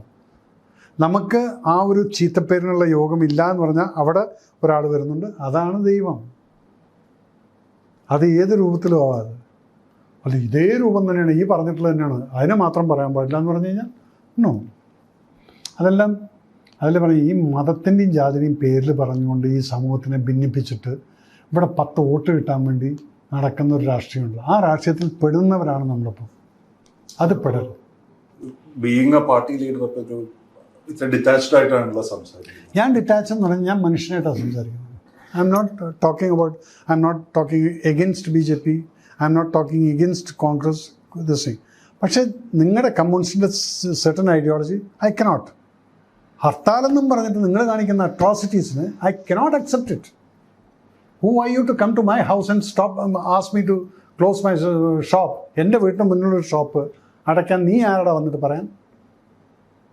ഭാരതം മുഴുവൻ ബന്ധം എന്ന് പറഞ്ഞിട്ടുണ്ട്. ഭാരതത്തിൽ ഒരു ബന്ധമില്ല വളരെ ചെക്ക് പോസ്റ്റ് കഴിഞ്ഞാൽ. അപ്പോൾ അത് കമ്മ്യൂണിസത്തിൻ്റെ അട്രോസിറ്റീസാണ്. പക്ഷേ അതിനി അവർ മനസ്സിലാക്കണം. കഴിഞ്ഞ ഹർത്താൽ നമ്മൾ കണ്ടതാണത്. ജനങ്ങൾ മറുപടി പറയാൻ തുടങ്ങുന്നത്. ഇത്രയും കാലം ജനങ്ങൾ പേടിച്ചിരിക്കുമായിരുന്നു. ഇന്ന് ജനങ്ങൾ പുറത്തിറങ്ങി ഒരു മറുപടി തരാൻ തുടങ്ങി, തിരിച്ച് കയ്യിൽ ആയുധമെടുക്കുന്ന ഒരു സിറ്റുവേഷൻ. ആ സിറ്റുവേഷൻ മറ്റവൻ്റെ നാശത്തിൻ്റെ തുടക്കമാണെന്നുള്ള ഒരു സൂചന നമുക്ക് കിട്ടിക്കൊണ്ടിരിക്കുന്നു. അപ്പം എൻ്റെ പാർട്ടി എന്തോ, ഞാൻ മനുഷ്യത്വത്തിനെ കുറിച്ച് സംസാരിക്കും, രാഷ്ട്രത്തിനെ കുറിച്ച് സംസാരിക്കും. പക്ഷെ നിങ്ങൾ എന്തെങ്കിലും പറഞ്ഞിട്ട് ഇതാണ് നമ്മുടെ പോളിസി, നിങ്ങൾ പോളിസി, സോറി, ഞാൻ ഈ പാർട്ടിയെ വിട്ടാൽ മതിയല്ലോ. എനിക്കിപ്പം നിങ്ങൾ പറയുന്നു ഫുൾ എനിക്ക് അക്സെപ്റ്റ് ചെയ്യാൻ പറ്റില്ല. ഇല്ല, പറ്റില്ല. ഞാൻ നിങ്ങളുടെ അടുത്ത് ഒരു ഔദാര്യം ചോദിച്ച് വരുന്നുമില്ല. ഒരു ട്രെയിനിൻ്റെ ടിക്കറ്റ് പോലും എമർജൻസി കോട്ടയ്ക്ക് ഞാനൊരു MPയുടെ അടുത്ത് പോകാറില്ല. ബിക്കോസ് അതിന് ഇഷ്ടംപോലെ ആൾക്കാരുണ്ട്. ഇവിടെ വല്ല ടീച്ചറുടെ അടുത്ത് ചോദിച്ചാൽ കിട്ടുമത്. സോ അങ്ങനെ ഒരു പ്രത്യേക ടിപ്പിക്കൽ ടൈപ്പാണ് ഞാൻ. അപ്പം അത് ഞാൻ ചോദിച്ചില്ല, പാർട്ടിക്ക് അഗൻസ്റ്റ് ഒന്നുമില്ല. ഡിറ്റാച്ച്ഡ് അല്ല, ടോൺ എന്ന് പറഞ്ഞാൽ ഡിറ്റാച്ച്ഡ് ആണ്. ഞാനിപ്പോഴും BJP എന്നുള്ളതുണ്ട്. പക്ഷേ കേരളത്തിൻ്റെ ഈ ഒരു അവസ്ഥ പോകുന്ന പോക്ക് കണ്ടു കഴിഞ്ഞാൽ എൻ്റെ അടുത്ത് പല പാർട്ടിക്കാരും അലയൻസ് പാർട്ടീസ് ഇപ്പം എന്നെ അപ്രോച്ച് ചെയ്യുന്നുണ്ട്. Why don't you start our party over there എന്നുള്ളത്. കേരളത്തിൽ ഒരു പക്ഷേ ഞാൻ ആ ചിന്താഗതിയിൽ വരികയാണെങ്കിൽ അതിന് if I get the blessings from Amit Shahji and prime minister, alliance പാർട്ടിയല്ലേ, അവർ സമ്മതിക്കുകയാണെങ്കിൽ yes I will start. Because formation പല ആൾക്കാരും എൻ്റെ അടുത്ത് പറയാറുണ്ട്. എൻ്റെ മുസ്ലിം ഫ്രണ്ട്സ് അടക്കം പറയും, സാർ ഈ BJPയിലായതുകൊണ്ടാണ്, താമരയ്ക്ക് ഞങ്ങൾക്ക് വോട്ട് ചെയ്യാൻ പറ്റണില്ല. അപ്പോൾ ഞാൻ വേറെ സാർവാ. So there are lot of people have got certain ചില പ്രശ്നമുണ്ട് ചിലർക്ക്. അപ്പോൾ അതിൽ നിന്നൊക്കെ മാറിയിട്ട് എന്നാൽ പിന്നെ വിചാരിക്കും, എന്തിനാ ആർക്ക് വേണ്ടിയിട്ട്? വീട്ടിൽ കാലത്ത് കുളിച്ച് ഹോം തിയേറ്ററിൽ കരുതിനാൽ പടം കണ്ട ഉച്ചയ്ക്കുള്ള ലഞ്ചിൻ്റെ സമയമാവും. അത് കഴിഞ്ഞിട്ട് ചാപ്പാടും കഴിച്ച് ഒന്ന് ഉറങ്ങിയിട്ട് എഴുന്നേക്കുമ്പോൾ ഒന്ന് ജിമ്മിലൊക്കെ പോയി പിന്നെ ഈവനിങ് ചാപ്പാടും കഴിച്ച് കിടന്നു തുടങ്ങി കഴിഞ്ഞാൽ ലൈഫ് തന്നെ പോവും. എയറിൽ കയറണ്ട, താഴത്തേക്ക് ഇറങ്ങണ്ട, ഒരു പ്രശ്നമില്ല. എന്തെങ്കിലും പറഞ്ഞാൽ അപ്പം കയറുമല്ലോ എയറിൽ. അപ്പം ഞാൻ അറിയാതെ അങ്ങനെ പോവും. ഏത് ഹൈറ്റിലേക്കാണ് പോകുന്നതെന്നുള്ളത് അറിയില്ല. കാരണം കമൻറ്റ് വായിക്കാത്തതുകൊണ്ട് പിന്നെ എനിക്ക് പ്രശ്നമില്ല. അങ്ങനെ പറഞ്ഞിട്ടുണ്ടോ? വീട്ടിലൊക്കെ പറഞ്ഞിട്ടുണ്ടോ അധികം സംസാരിക്കാൻ? കാരണം വീട്ടിൽ അനിത ഇൻസ്റ്റാഗ്രാമിലില്ല, വൈഫില്ല, അർജുന് മലയാളം അറിയില്ല എന്ന് പറഞ്ഞാൽ അവനെ വായിക്കാറില്ല. പിന്നെ വല്ലവരും അയച്ചു കൊടുക്കും, പപ്പ 1,73,00,000 പപ്പ അടിച്ചു മാറ്റിയെന്ന് പറഞ്ഞിട്ടൊരു ന്യൂസ്, അത് ക്ലിപ്പഴിക്കാം. ആടാ, അപ്പം എനിക്കൊരു BMW വാങ്ങിച്ചു തന്നുകൂടായിരുന്നു. കളിയാക്കിയാണ്. ഇവിടെ മനുഷ്യൻ പ്രാന്തായിട്ടിരിക്കുക. നമ്മുടെ പൈസ അടിച്ചു പോയിട്ടില്ല, അവൻ നമ്മുടെ പേരിട്ടിട്ട് വേറെ ഒന്നും കേസുമായിട്ട്. ഇതൊക്കെ വരുന്ന സമയത്ത് ഞാൻ അങ്ങനെ ഓരോ യോഗം അനുഭവിച്ച് തീർക്കുക, എല്ലാം എന്ത് ചെയ്യണം. പിന്നെ പോലീസ് ആ കേസെല്ലാം റഫ് ചെയ്ത് ഒന്നുമില്ല എന്ന് പറഞ്ഞ് അതിൻ്റെ ന്യൂസ് നിങ്ങൾ ആരും കൊടുക്കില്ലല്ലോ. ആരും കൊടുക്കില്ലല്ലോ. നിങ്ങൾക്കത് വേണ്ട. മേജറി ഇത് ചെയ്തു 1.7 crores. അപ്പോൾ എൻ്റെ മോൻ അങ്ങനെയൊക്കെയാണ് ചോദിക്കുക. അനിതയ്ക്ക് പിന്നെ ഇൻസ്റ്റാഗ്രാമില്ല, ഫേസ്ബുക്ക് ഞാനവിടെ ഫ്രണ്ട്ലി ചെയ്തിട്ടില്ല. അപ്പം ഞാനിവരൊക്കെ ഫ്രണ്ട്ലി ചെയ്താലല്ലേ നമ്മുടെ പ്രശ്നങ്ങളുള്ളൂ. അപ്പോൾ അതുകൊണ്ട് അവരുണ്ടാവില്ല. പിന്നെ എൻ്റെ അഡ്മിൻ എന്ന് പറയുന്നത് എൻ്റെ ക്ലാസ്മേറ്റിൻ്റെ മോളാണ്. അവൾ ഏഷ്യാനെറ്റിലൊക്കെ വർക്ക് ചെയ്തിരുന്നത്. അവൾ ആദ്യമൊക്കെ എൻ്റെ അങ്കിള് അത് തെറി എന്ന് പറയും. ഞാൻ പറഞ്ഞു, നീ എന്തിനാണ് ഈ വായിക്കാൻ നിൽക്കുന്നത്? അവസാനം ഇപ്പോൾ അവളും വായിക്കില്ല. എടുത്ത് ഇത് ഏറെ പൂവും കേട്ടാന്ന് പറയും. അപ്പോൾ ഇക്കോട്ടെ, നീ എഴുതി വിട്ടിട്ടങ്ങ് വിട്ടോന്ന് പറഞ്ഞു. പിന്നെ അതിനെക്കുറിച്ച് നമ്മൾ ചിന്തിക്കാതിരുന്നാൽ മതി. ചിന്തിച്ചാലാണ് നമുക്ക് ഈ പ്രശ്നം മുഴുവൻ എന്താവും എന്നുള്ളത്. അതിൽ ഇന്നലെ ഇപ്പോൾ ഗുരുഹരീക്ഷിയിൽ ഞാൻ പോകണമെന്ന് പറഞ്ഞാൽ എൻ്റെ ഫ്രണ്ട്സ് അങ്കിൾ ഒന്നും മിണ്ടായിരിക്കുക, നിങ്ങൾക്കൊന്ന് എന്തെങ്കിലുമായിട്ട്. ഞാൻ പറഞ്ഞ അല്ലെന്ന് ഞാൻ ലോജിക്കലി ഇതിൽ കൊടുക്കാനല്ല ഞാൻ പറയുന്നത്. ലോജിക്കലി ഞാൻ പറയുന്നത്, ഒരു കുട്ടി ആ കുട്ടീനെ അറിയുന്നതുകൊണ്ടല്ലേ ഇപ്പം ഈ പ്രശ്നം മുഴുവൻ ഉണ്ടായത്. അല്ലെങ്കിൽ അതിനെ കണ്ട ഹിന്ദുവാണോ ക്രിസ്ത്യാനിയാണോ മുസ്ലിമാണോ കണ്ടാൽ തോന്നുക ഇല്ല. അത് അറിയുന്നത് കൊണ്ട്. അപ്പോൾ അത് ആർക്കറിഞ്ഞു? മനുഷ്യന്മാർക്കറിഞ്ഞു. ദൈവത്തിന് അതല്ലെങ്കിലേ അറിയാം അവിടെ ആരൊക്കെ കയറിയിട്ടുണ്ടെന്ന്, എത്ര അബ്ദുള്ളയും മുസ്തഫയും അതിനകത്ത് കയറിയിട്ടുണ്ടെന്നുള്ളത് ദൈവത്തിനറിയാം. നമ്മളറിഞ്ഞിട്ടില്ല. നമ്മളറിഞ്ഞാലാണ് പ്രശ്നം, മനുഷ്യന്മാർ. ഇത് ഞാൻ സ്റ്റേറ്റ്മെൻറ്റ് കൊടുത്താൽ അങ്ങനെ ഇരിക്കും, മതിയായോ? അപ്പം കയറ്റുമല്ലോ വിശ്വ ഹിന്ദു പരിഷത്തും മറ്റൊരെല്ലാവരും കൂടിയിട്ട് നീ ചോദിച്ച പോലെ ഡിറ്റാച്ചായോ പാർട്ടി എന്നതൊക്കെ ചോദിക്കും, അതൊക്കെ വരും. അപ്പോൾ അതുകൊണ്ട് വിട്ട്. പക്ഷേ ശ്വാസം മുട്ടുന്നുണ്ട്, അത് പറയാതിരിക്കാൻ പറ്റില്ല എന്നുള്ളൊരു തോന്നലുണ്ട്. ഇറങ്ങും ഞാനിപ്പം. ഈ കുറേയൊക്കെ പാർട്ടികൾ ചേഞ്ച് ചെയ്തിട്ടില്ല. ഇപ്പം കമ്മ്യൂണിസ്റ്റ് തന്നെ ഇപ്പം പഴയ പോലെ ഹർത്താലൊക്കെ ഒന്നിപ്പം ഡെവലപ്മെൻറ്റ് കുറേ ഫോക്കസ് ചെയ്യുന്നുണ്ട്. അപ്പോൾ പിന്നെ ബന്ദ് ഇങ്ങനെയൊക്കെ കുറേ മാറ്റങ്ങൾ വരണം. അല്ലാതെ But still നിങ്ങൾ you are not, still you are not convinced. I mean, communism എന്നുള്ളത് കമ്മ്യൂണിസ്റ്റ് പാർട്ടികളുടെ കുറേ നേതാക്കന്മാരെ എനിക്കിഷ്ടമാണ്. പക്ഷെ കമ്മ്യൂണിസം എനിക്കിഷ്ടമല്ല. കമ്മ്യൂണിസം അത് മാറി എന്ന് പറയാൻ പറ്റില്ല. കാരണം ഈ ഗുണ്ടായിസം, ഇപ്പം ഇന്നലെ ഒരു ടീച്ചർ പാവത്തിനെ കൊണ്ട് ആ നോക്കൂലിയും വെച്ചിട്ട് രാത്രിയിലൊരു സ്ത്രീയാണത്. നിന്റെ വാശി എന്നാൽ ഇറക്ക്. ഈ രാത്രി ഒരു പണിയില്ലാതെ ആ വീട്ടിന് മുമ്പിൽ ഇരുന്നിട്ട് ആ സ്ത്രീയെ കൊണ്ട് അത് മുഴുവൻ ഇറക്കിപ്പിച്ചു. നിങ്ങൾക്കില്ലേ അമ്മയും പെങ്ങളും ഇതെല്ലാം? അവിടെ നിങ്ങൾ എന്ത് കമ്മ്യൂണിസ്റ്റാണ് പറയുന്നത്? അതുകൊണ്ടാണ് പറയുന്നത് നിങ്ങൾ മനുഷ്യത്വം വിട്ട് കളിക്കല്ലേ. പണ്ടൊരു കമ്മ്യൂണിസ്റ്റ്, ഞാൻ EMSൻ്റെ നാട്ടുകാരനാണ്. ആ തിരുമേനിക്കുണ്ടായിരുന്ന സ്ഥലങ്ങൾ എത്രയാണെന്നുള്ളത് എനിക്കറിയാം. അത് സ്വന്തം കയ്യിലത്തെ കാശും സാധനങ്ങളും എല്ലാം കമ്മ്യൂണിസത്തിന് വേണ്ടി കൊടുത്തു. ഇന്നിവിടെ കമ്മ്യൂണിസത്തിൽ നിന്ന് സ്വത്തുണ്ടാക്കിയിട്ടുള്ളവരാണ് ഇവിടുത്തെ നേതാക്കന്മാർ. ഇവരൊക്കെ വീട്ടിൽ പോയി നോക്കുക എന്താണ് സ്വത്തെന്നുള്ളത്. ആർക്കാണ് സ്വത്തില്ലാത്തത്? തിരുമേനി പോകുന്ന സമയത്ത് തിരുമേനിയുടെ അടുത്തൊന്നുമില്ല. ഇനിയിപ്പോൾ ആ പഴയ മനയുണ്ട്, കുറച്ച് പാടശേഖരങ്ങളുമുണ്ട്. അങ്ങനൊരു കമ്മ്യൂണിസ്റ്റുകാരുണ്ടായിരുന്നു. നായനാരുണ്ട്. ബാക്ക്ഗ്രൗണ്ട് എടുക്കൂ. സോ ഇങ്ങനെയുള്ള ആൾക്കാരെയൊക്കെ നോക്കിക്കഴിഞ്ഞാൽ അത് മാറിയില്ലേ എന്നുള്ളതാണ് ഞാൻ ചോദിക്കുന്നത്. ഇപ്പം നിങ്ങൾ ബിസിനസ് ക്ലാസ്സും ഫ്ലൈറ്റ് ചാർട്ട് ചെയ്തിട്ട് പോകുന്നതും നിങ്ങളുടെ ട്രീറ്റ്മെൻറ്റും കാര്യങ്ങളൊക്കെ ആയിട്ടുള്ള നിങ്ങളുടെ പോക്കും ഇതെല്ലാം കൂടെ കാണുന്ന സമയത്ത് you are talking something. As far as നിങ്ങളുടെ ഐഡിയോളജി വരുന്ന സമയത്ത് ഇതൊക്കെയാണ് മാറി നിൽക്കുന്നത്. അതെങ്ങനെയാണ്? നമ്പർ 1 ആണ് കേരളം. എന്നാൽ പിന്നെ എന്തിനാണ് നിങ്ങൾ പുറത്തേക്ക് പോകുന്നത്? You should not be hypocrite. എനിക്കൊരു റൂള്, വേറൊരാൾക്കൊരു റൂള്. അതല്ല. അവിടെയാണ് കമ്മ്യൂണിസം. എവിടെ പോയി? ഇപ്പോൾ പറഞ്ഞല്ലോ, അഞ്ചിപ്പം എന്താ പറഞ്ഞ് കമ്മ്യൂണിസം ഇവിടെ പോയി രാജേഷ്, കമ്മ്യൂണിസം ഇപ്പോൾ മാറി എന്ന് പറഞ്ഞു. മാറി കാണിച്ചത് എങ്കിൽ ഞാൻ അക്സെപ്റ്റ് ചെയ്യാം. അല്ല, നമ്മളൊരു ഹയർ ട്രീറ്റ്മെന്റിന് പുറത്ത് നമ്മൾ നമ്പർ 1 എന്ന് പറയുമ്പോൾ നമ്മൾ പ്രൈമറി ഹെൽത്ത് കെയർ, എഡ്യൂക്കേഷൻ അങ്ങനെയാണല്ലോ. അല്ലാതെ നമ്മൾ ടോപ്പ് എൻഡ് ഇതിന് പോകുന്നത് അങ്ങനെ അതും ഒരു ചീഫ് മിനിസ്റ്റർ അങ്ങനെ നമ്മൾ പറയുന്നത് ശരിയാണോ? ഞാനിപ്പോൾ ഈ ഒരു ചീഫ് മിനിസ്റ്റർ പോകുന്ന ഈ ചീഫ് മിനിസ്റ്ററുടെ കാര്യം മാത്രമല്ല, ഇതിനു മുമ്പേ ചീഫ് മിനിസ്റ്റേഴ്സ് ഇവിടെ ഉണ്ടായിരുന്നല്ലോ. ഇതിലും വലിയ അസുഖമുള്ള ആൾക്കാർ ഇവിടെ ഉണ്ടല്ലോ. പിന്നെ നിങ്ങളിപ്പോൾ ഇതൊരു ശീലമാക്കിയിട്ട് നിങ്ങൾക്ക് തോന്നുന്ന സമയത്ത് നിങ്ങൾക്ക് പോകാം, എന്ത് വേണമെങ്കിലും ചെയ്യാം. അതാരും ചോദിക്കില്ല എന്നുള്ളതിൻ്റെ മുകളിലാണ്. പിന്നെ കുടുംബസമാതിയുള്ള പോക്ക്, ഇതൊക്കെ കമ്മ്യൂണിസം എന്നുള്ള ഒരു സൈഡിൽ നിങ്ങൾ പറയൂ. എന്നാൽ അങ്ങനെയാണെങ്കിൽ നിങ്ങളിപ്പം ഫാമിലി മുഴുവൻ എന്തിനാണെന്ന് ഫസ്റ്റ് ക്ലാസ്സിൽ പോകുന്നത്? ഫാമിലിയിൽ നിങ്ങൾ എക്കണോമിയിൽ എന്താ കൊണ്ടുപോകത്ത്? കമ്മ്യൂണിസം എന്ന് പറഞ്ഞിട്ട് അങ്ങനെ ഹിപ്പോക്രിസം പറയരുത്. ഒരു സൈഡിൽ okay, he's a patient, let him travel by this ആംബുലൻസിൽ അല്ലെങ്കിൽ ഇത് ചെയ്യും. But why do you have to carry your പേരക്കുട്ടി and everybody in this thing? Who pays the money? You will say, I am paying from my pocket. Where did you get this money to pay from for this thing? First class അമേരിക്കയ്ക്കുള്ള ടിക്കറ്റിൻ്റെ price എത്രയാണെന്നുള്ളത് അറിയാം? 1 day it is about 9.5 lakhs. നമ്മൾ കയ്യിൽ നിന്ന് കാശെടുത്തിട്ട് ഇപ്പോൾ ചിലവാക്കുന്നുണ്ട്, നമുക്ക് ഇതിൻ്റെ റേറ്റ് അറിയാം. പക്ഷെ ഇത് നിങ്ങൾ പറയാം എൻ്റെ കയ്യിൽ നിന്നില്ല. എവിടെ നിന്ന്? ആ കയ്യിൽ നിന്ന് കൊടുക്കാൻ എവിടെ നിന്ന് വന്നു? സോ അവിടെ പറയൂ, രാജേഷ് പറ, ഈ പൈസ എവിടെ നിന്ന് വന്നു? Party party paying. Where did the party get the money? Where did you get it? Whose money? നിങ്ങൾ ഇവിടുന്ന് ശമ്പളത്തിൽ നിന്ന് അവിടുന്ന് പിടിച്ചു. ബാക്കിയുള്ളത് നിങ്ങളുടെ മുക്കിലും മൂലയിൽ എല്ലാം സ്ഥലങ്ങൾ വാങ്ങിച്ചിട്ട് നല്ല സ്ഥലങ്ങളിലൊക്കെ ഇപ്പോൾ പാർട്ടി ഓഫീസ് തുടങ്ങിയിട്ടുണ്ട്. ഇതിൻ്റെയൊക്കെ കാശ് എവിടെ നിന്ന് കിട്ടിയത്? So don't talk communism and along with this ഐഡിയോളജിയും കൂടിയിട്ടാകുമ്പോൾ എനിക്കത് ശരിയാവില്ല. അതുകൊണ്ടാണ് ഞാൻ പറഞ്ഞത് ആ സൈഡിലേക്ക്. പിന്നെ കോൺഗ്രസ് എന്ന് പറയുന്നത് I can't adjust with them as long as their present leadership. ഡൽഹിയിലിരിക്കുന്ന ഇപ്പോഴത്തെ പ്രസൻറ്റ് ലീഡർഷിപ്പ്. കേരളത്തിൽ നല്ല കോൺഗ്രസ് നേതാക്കന്മാരുണ്ട്. നിങ്ങളെന്താ അവർ ഡൽഹിക്ക് കൊണ്ടുപോയിട്ട് അവിടെ ഇരുത്താത്ത? കോൺഗ്രസിലെ കേരളത്തിലെ ലീഡർഷിപ്പ് ഹാപ്പി?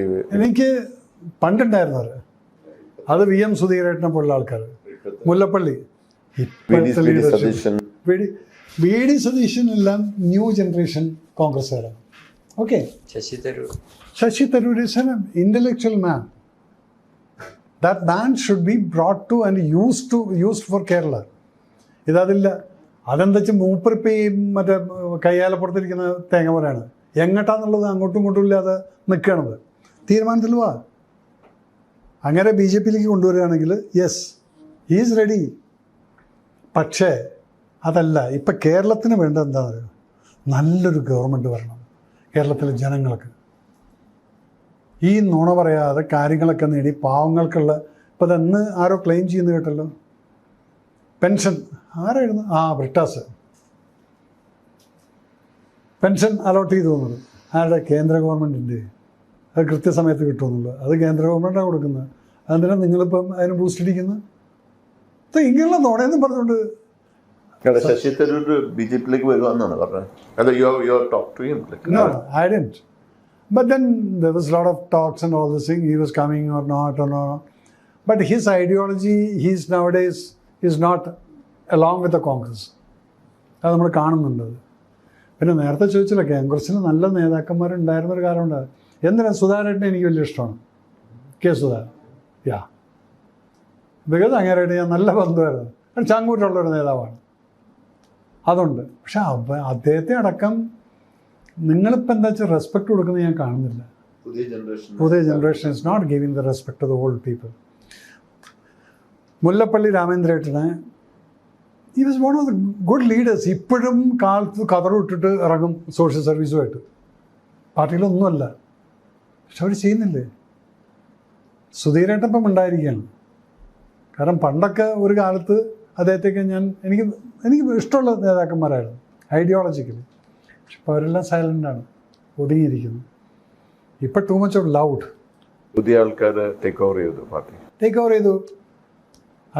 ചെയ്തു കഴിഞ്ഞാലും നിങ്ങൾ ഇപ്പം നമ്മൾ കേൾക്കുന്ന ഓരോരോ കേസുകൾ കേൾക്കുന്ന സമയത്തും നിങ്ങളുടെ മോറൽ ടർപ്പിറ്റ്യൂഡ് എന്ന് പറയുന്ന ഒരു സംഭവം വരുന്ന സമയത്ത് ഒരു പൊതു രാഷ്ട്രീയക്കാരൻ എന്ന് പറയുമ്പോൾ you got to be very careful about dealing with these kind of things, especially the ladies case. Immoral സംഭവങ്ങൾ ശരിയാണ്, ഒരു ആണിനും പെണ്ണിനും ഉള്ള വികാരങ്ങളെല്ലാം നമ്മൾ മാനിക്കാം. പക്ഷേ ഒരു പൊതുപ്രവർത്തകൻ എന്ന് പറയുന്ന സമയത്ത് you got to be very careful and you got to be very caring. പക്ഷെ അവിടെയും നിങ്ങൾ വെറുതെ വിട്ടിട്ടില്ലല്ലോ സുരേഷ് ഗോപിനെ പോലുള്ള ആൾ. ഒരു മകളെ പോലെ ഒന്ന് തോളത്ത് തട്ടിയപ്പോഴേക്കും നിങ്ങളെല്ലാം കൂടെ എടുത്തിട്ട് എയർ കയറ്റി നിർത്തിയില്ലേ? അതും തെറ്റാണത്. സുരേഷിനുണ്ടൊരു മകൾ, പക്ഷെ സുരേഷ് കാണിച്ചത് അത്രയേ ഉള്ളൂ. അതിനെപ്പോലും നിങ്ങൾ ട്വിസ്റ്റ് ചെയ്തു. പക്ഷെ അത് നിന്നില്ല. കാരണം വെച്ചാൽ അതിനകത്ത് സത്യാവസ്ഥ ഒന്നും ഉണ്ടായിരുന്നില്ല. അതുകൊണ്ട് പക്ഷേ ഇപ്പം നമ്മൾ ഡെയിലി കാലത്ത് തൊട്ട് വൈകിട്ട് വരെ കാണുന്ന എന്താണ്? ഇത് വായിച്ചിട്ട് സത്യം പറഞ്ഞാൽ അറയ്ക്കാൻ തുടങ്ങിയിരിക്കുന്നത്. അത് ചില സ്റ്റേറ്റ്മെൻറ്റുകളൊക്കെ ചില സ്ത്രീകൾ എന്ന് പറയുന്നത് പോലും നമുക്കതിൽ സത്യാവസ്ഥ ഉണ്ടോ എന്നുള്ളത് പോലും സംശയിക്കുന്ന രീതിയിലായിക്കൊണ്ടിരിക്കുകയാണ്. ആദ്യം കേൾക്കുമ്പോൾ അല്ല അത് ശരി, 2-3 ദിവസം കഴിയുന്ന സമയത്ത് നമ്മുടെ നെറ്റി ചുളയാൻ തുടങ്ങും. What is it? പക്ഷെ അപ്പുറത്ത് എവിടേക്കോ ഒരു ഫയറുണ്ട്. അതുകൊണ്ടാണ് അതൊക്കെ വരുന്നത്. സോ ഈ ഒരു സംഭവത്തിനെ വെച്ച് നോക്കിക്കഴിഞ്ഞാൽ പഴയ രാഷ്ട്രീയക്കാർക്ക് ഇങ്ങനെയുള്ള കേസുകൾ വല്ലതും കേട്ടിട്ടുണ്ടോ നിങ്ങൾ? പഴയ കോൺഗ്രസ്സുകാരാണെങ്കിലും കമ്മ്യൂണിസ്റ്റുകാരാണെങ്കിലും ഇങ്ങനെയുള്ള കേസുകൾ ഏതെങ്കിലും കേട്ടിട്ടുണ്ടോ? ഈ മോറൽ ടർപ്പിറ്റ്യൂഡ് വരുന്നൊരു സംഭവം കുറവാണ്. അതാണ് ഞാൻ പറയുന്നത്. പഴയ കോൺഗ്രസ്സുകാരുടെ നേതാക്കന്മാർ. പക്ഷെ നിങ്ങളെല്ലാവരും ഇവിടെ ഇരുത്തി എപ്പോഴും മുകളിലേക്ക് നോക്കിയിട്ട് ജി ജി ജി എന്ന് പറഞ്ഞുകൊണ്ട് നടന്നൊരു കാര്യമില്ല. അവിടുത്തെ നേതാവ് ശരിയല്ലെങ്കിൽ ഇവിടുന്ന് കയറ്റിങ്ങോട്ട്. അപ്പം കോൺഗ്രസ്സിന് ഇനിയും നിലനിൽക്കാൻ പറ്റും. പക്ഷെ ഇപ്പോഴും അവർ പോകുന്ന പോക്ക് അത് അവരുടെ ഇഷ്ടം, അവരുടെ പാർട്ടി അവർ തീരുമാനിക്കും. So let them decide what they want. Their future is whatever they feel like.